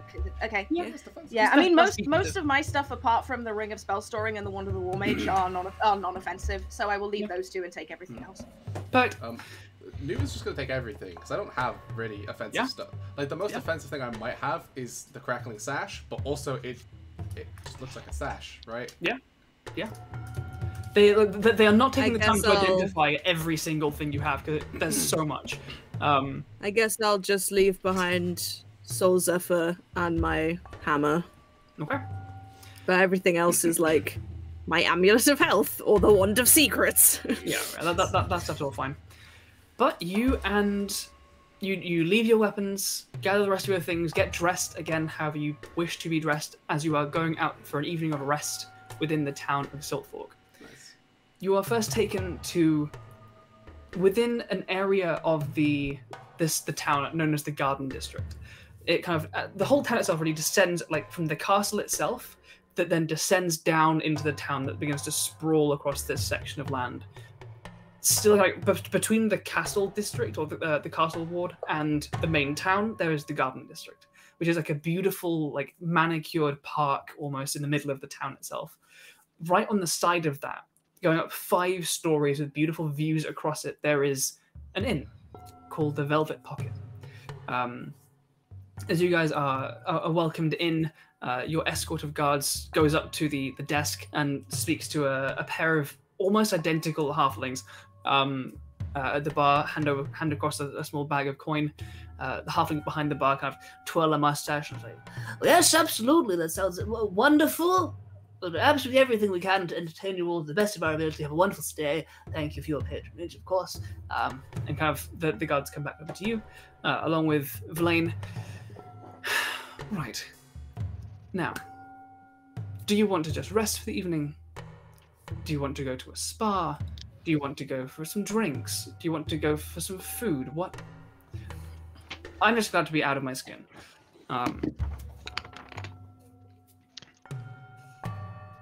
Is anyone hungry? I don't think you guys were hungry earlier. I've eaten. I'm good. I need to find a bed and lie in it. I am just going to go rest. How about a quiet couple drinks? And then bed. Okay. Sounds good. I'd like to experiment how being drunk has changed for me. Oh yeah, good point. I think we can do that. I'll skip that personally. I am just gonna head up to rest. Alright, so Hemlock and Nute, the cute couple heading off to just knock out. Probably. Yeah. Maggie, didn't you said that you wanted to have a chat with me at some point? Oh, I will, but I'll probably save that for next game now. Okay. Alright. I don't want to take up time with it if you just want to go to bed. Yeah, I don't mind. I'm probably going to spend a couple of hours reading Tome of Clear Thought, but I will not be drinking. So if you want to do chats now, then you are welcome. If you want to save it till next session, whatever. I'll save it for now. Okay. Alrighty. With that, is that Markos and Maple going out for drinks? Ruby and Ashura. What are the two other the bards up to? What are the bards doing? Well, Rudy would offer to Maple and Markos, why don't I go get the drinks for us? On me, since you've been such a help. I mean, I have 0 money, so yeah, great. Yes. I did get the money back from the mercenaries, didn't I? Yes, they handed it back, and the other two kind of sort of wiping off makeup. Okay.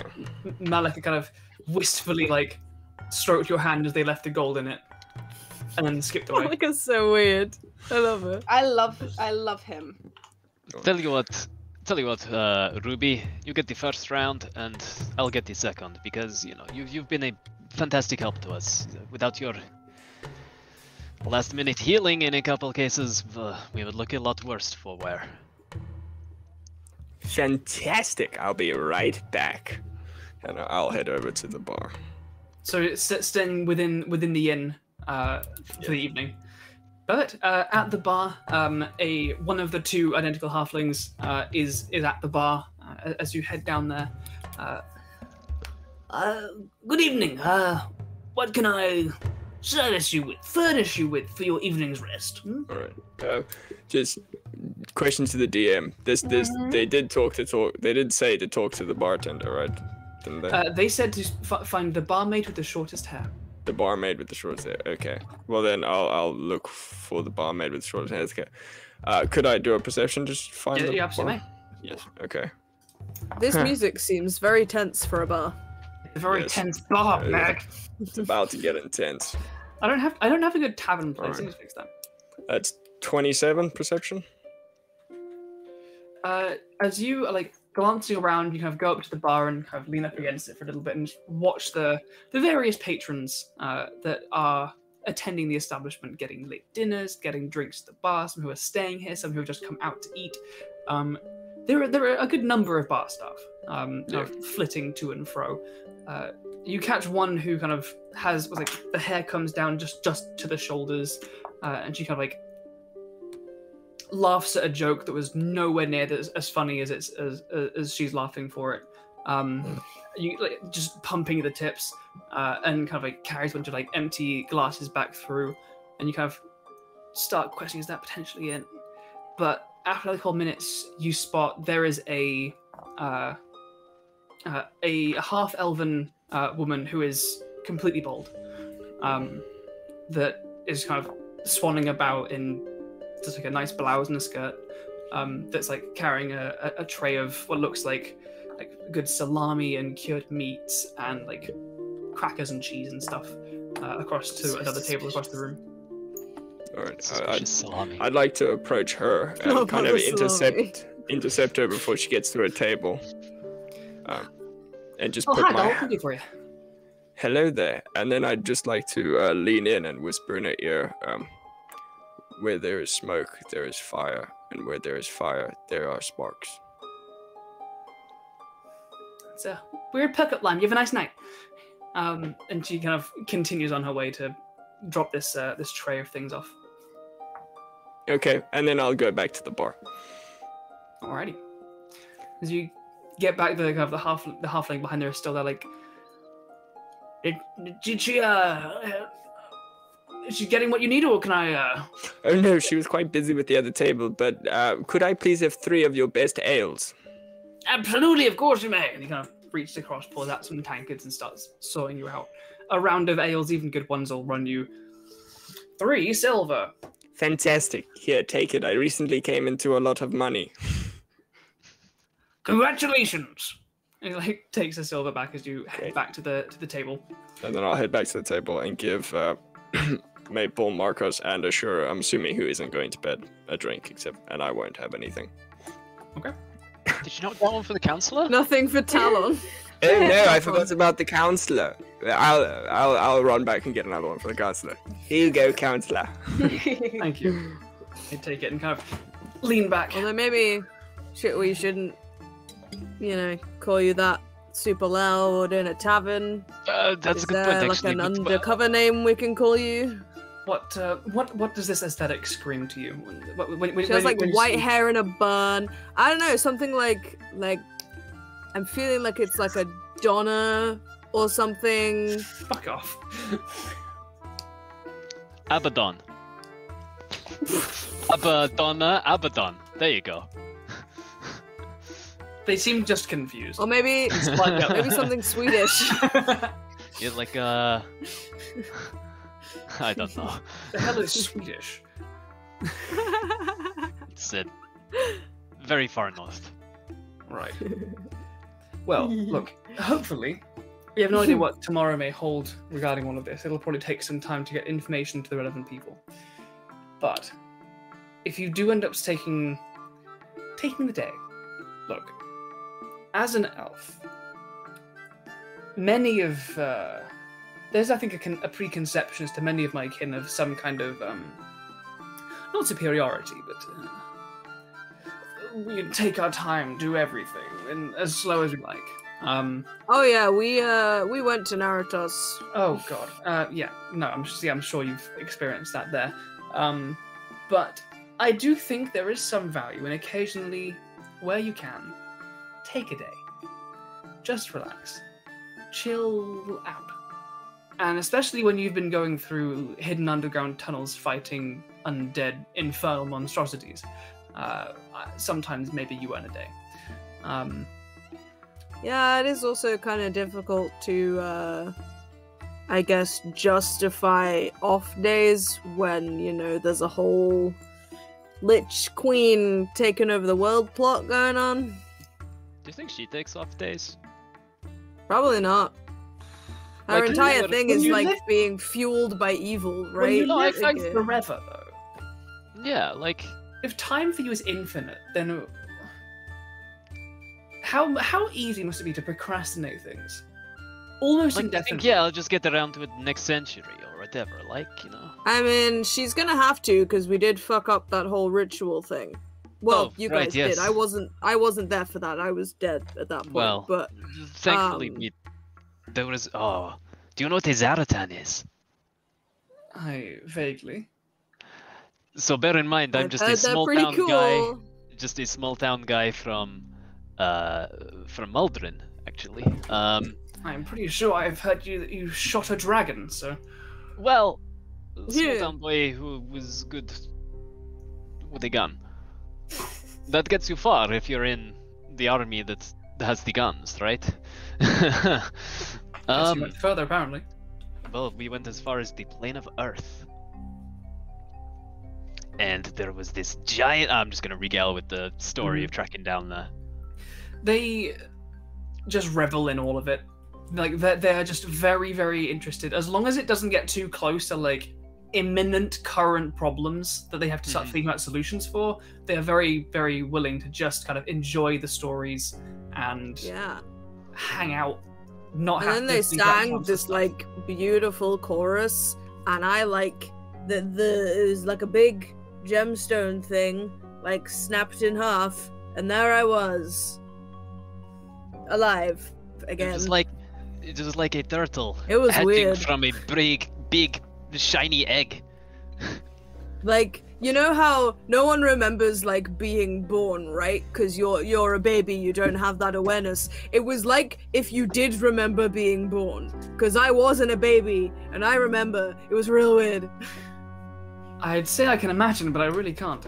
I mean, it wasn't exactly the same because I kind of just fell out of a rock as opposed to, you know, being birthed. But yeah, being brought back from the dead is weird. And it seems not overly simple, though it sounds like the majority of your number have gone through it in some form. Well, Yeah, it's a lot definitely harder not if you get disintegrated, right? I mean, I also didn't come back technically totally alive, so there's that. There it is. I wonder how this ale is affecting me right now. Question to DM, because I'm technically resistant to poison. I don't think you're getting drunk at all. Yeah. Well, it's like we talked about. Do I have blood? I think it's, Like, it's less about blood, it's more about the fact that your cognitive function comes from, I think, your soul occupying a dead form, rather than Yeah. a flesh and blood working brain firing off neurons. That's true. I think you're closer to Oh. a ghost possessing a corpse That's than you sad. are to a brain. Yeah, it is. You're You're a a bad ghost with a snack for a body. mind flare. Yeah, Soz. Sad times. You can have nice conversations though. So Yeah. And I'm sure the beer still I tastes will really never good. drunkenly commission a portrait of me and my wife ever again. no, you can have the lack of self-control to just do it sober though. Yeah. Maple is chaotic neutral, so that does kind of work. I mean, Nute is proof that you can roll on the carousing table sober. Of course you can. Like, It's true. would you? I mean, as you get, you might get hate crimed. you might Just a get hate heads up. crimed. As you guys get through the first Do round of gnomes drinks get hate crimed? and regale with these stories and these kind of tales of your adventures and things that you've slain and plots that you've foiled, where do you want your evenings to end? Are you content to drink yourselves into wherever it may take I you? want to get the councillor drunk. Yeah? Yeah, I It wanna, would be to fucking the funny.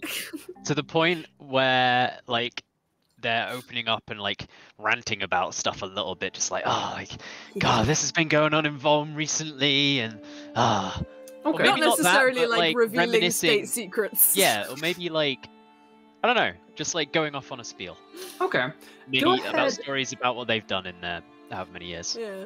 Go ahead and make, I'm going to say, a persuasion check and a constitution saving throw. Ooh. I'm going to say, both of us, or? Maple, you do not have to make the con save. Yeah, that's fair.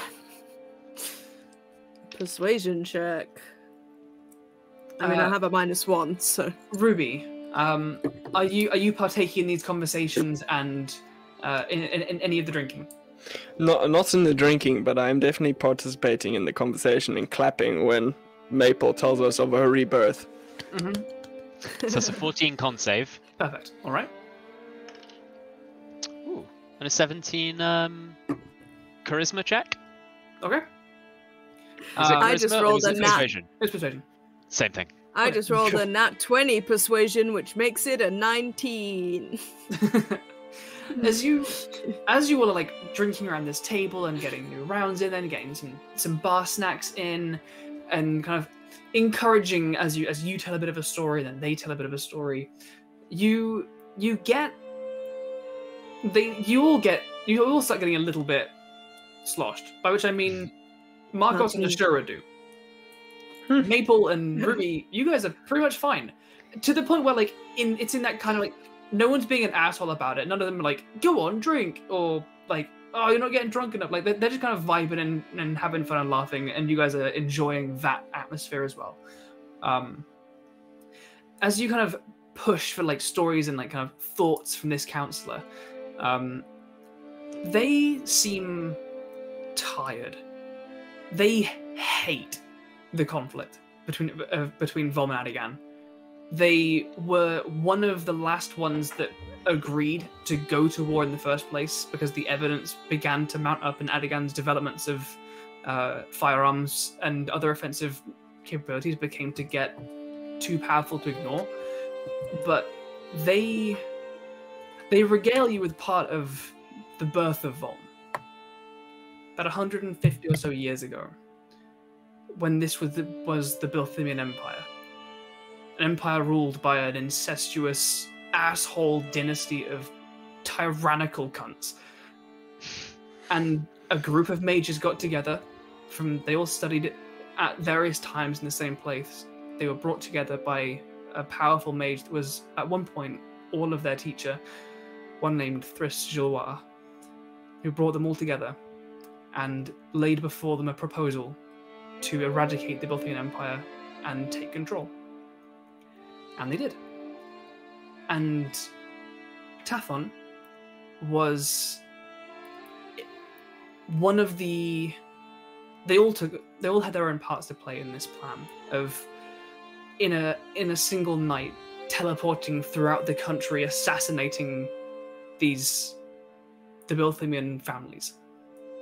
Every loose end of a dynasty eradicated. Guillotine that can teleport. Every powerful supporter, every influential person that would bend an election or lie in court to protect that dynasty. Tathon was one of the ones that orchestrated and planned the transportation of that facilitated a lot of that the particular magic and teleportation circles and like stored spells to do that. But did you actually kill anyone though? They don't answer that immediately, but like after the next round or so, when the topic kind of veers away from that for a bit, and goes back onto more jovial things. Later on, they circle back as if that question, while an answer did not follow, the question did not leave their ears, as it seemed to almost ring in their mind for that time. And they say of how in Siltfork, every single one of the councillors had to kill. One of the mages had to kill. That was part of it. That was part of the commitment to this cleansing of the Bilthimians, to prove that they were all equally willing to commit this act of evil. Yeah, no one gets out without blood on their hands, right? Exactly. And they tell of how Siltfork was once this castle built on a river because of its important position, and how they teleported into the court, mid-court case, of a case that they had manufactured. They had created a crime, the suspects, the evidence, to get the right people in the room at the same time. They teleported in, and they used a powerful spell to freeze the entire room.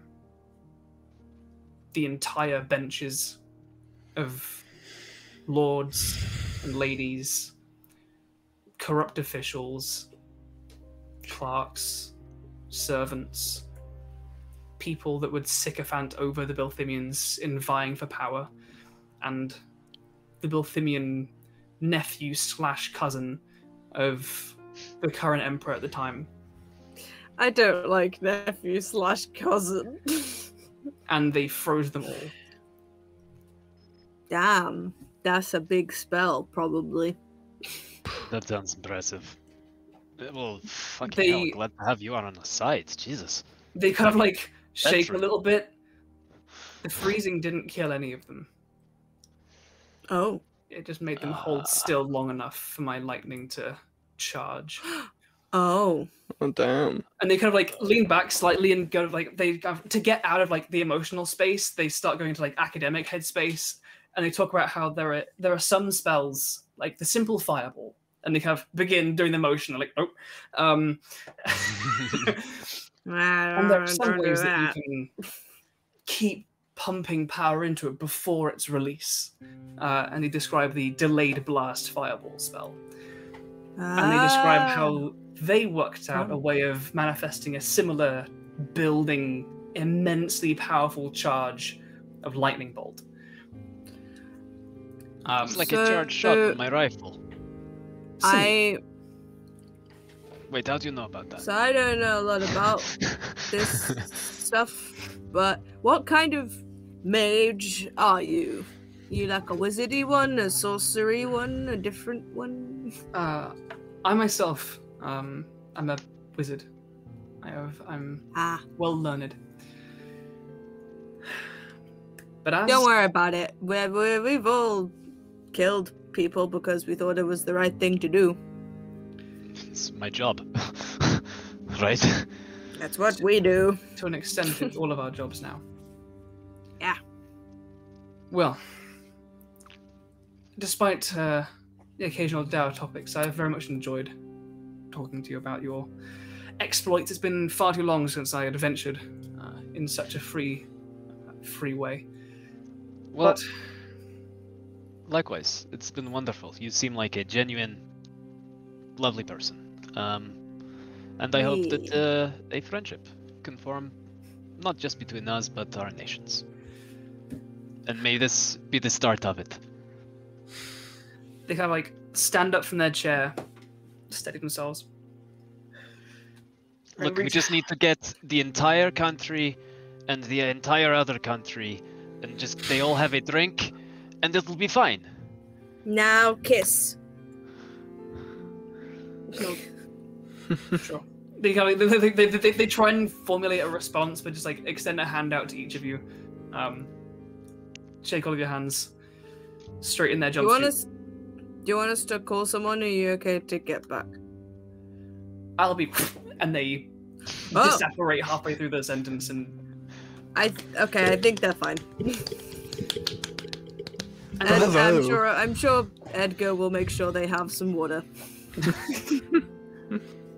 So, as you all complete your drinks, have your last snacks, brush your teeth, hydrate, and find your ways to a calm night's rest.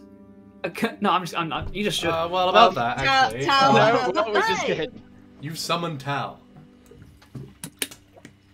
And you all head and finally find and attain a long night's rest. Except one final thing. You know I'm never quite done.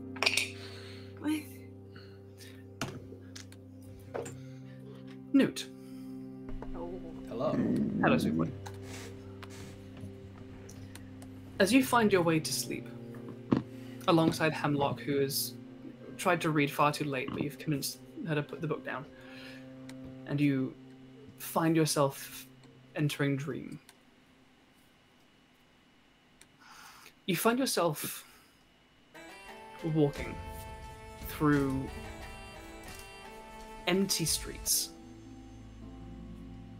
hollow and abandoned, shuttered windows, utterly silent. The image shifts, and it's another street of a different city, not one that you know. Also empty.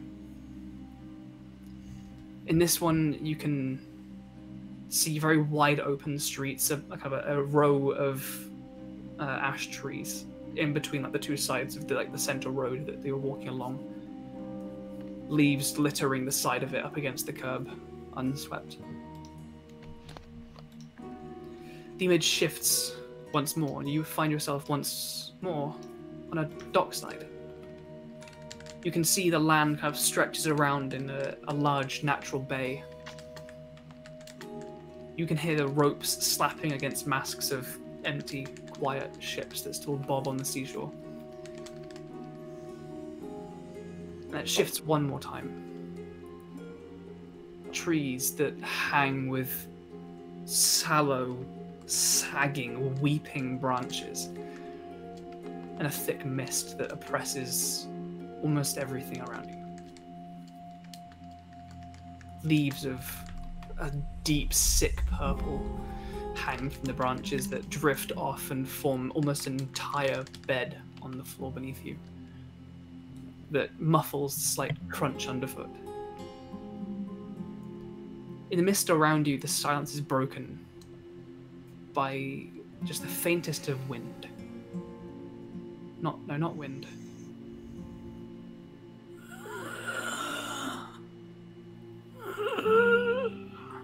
The faintest of ragged moans.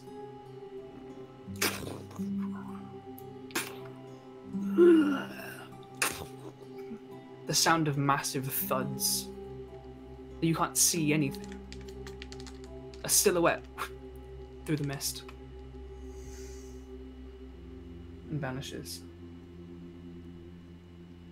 You're in this space for you don't know how long. Of just mist and anxiety of the lack of vision and these sounds.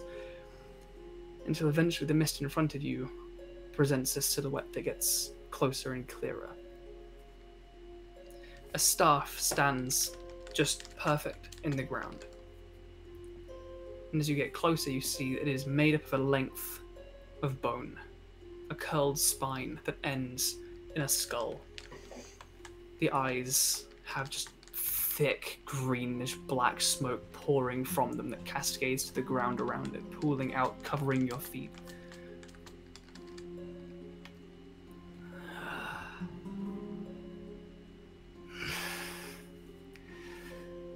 You may have disrupted the figurehead of my schemes. A voice curls like mist into your ears. No matter. You have driven curious new friends to my fold. I shall wash across your lands like a flood. Penetrate every home and cave, wall and barricade. I have warned you before. The time for you to run for your lives is upon you. I shall see you soon. And I need you, Nute, to make a quick wisdom saving throw for me. Ooh.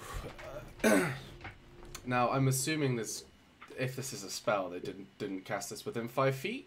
They. Just a check. No. Surprise! It was me. An illusion? I did it. So your Mage just to be Slayer sure, opportunity attack. Is it an illusion or a charm? No. Okay, no, it's because I get advantage on those spells. So I'm just like, take what I can get. Yeah, of course. That is a 23 on the wisdom save. Fuck yeah, boy. That just saves. Whew. You can click that long rest button, and we will address the morning next week. Not next week. Not next week! Oh my god! We've got a 2-week break! Oh! In 3 weeks. Alright. We'll get to announcements and we'll get on. Sorry if that went on a little bit late. I wanted to get that bit out before a 2-week break. Yeah, that's fair. Thank you so much for sticking with us. The giveaways. We love you. We'll see you guys soon. Casting Meggie. Dream on me. Meggie, do the outro because I can't. Maggie, you're muted. I'm muted, sorry. Look at you! So as we have mentioned, we are going on a little 2-week holiday to give ourselves a little breaky from all the streaming. Oh, hello. I have a moth on my desk, sorry. Moth! Hello, sir. Anyway, yes, so we are going on a break. We will be back probably the 4th of July, possibly, The Thursday it'll be following that week. But we will not be back with Adigan until the 8th of July, which is that first Thursday in July. Well, no, second Thursday in July, technically.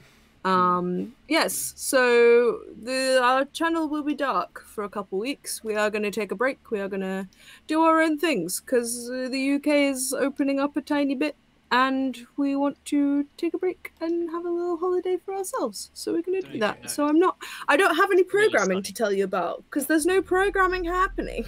I will tell you, though, obviously our necrobiotic one-shot did have to be delayed on Monday, unfortunately, due to some unforeseen circumstances. We will be doing that instead on the 11th of July when we come back.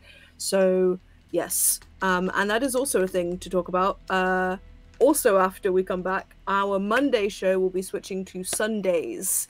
So what we normally do every other Monday will now be every other Sunday. So it's just getting pushed back a little day, because we're doing a thing.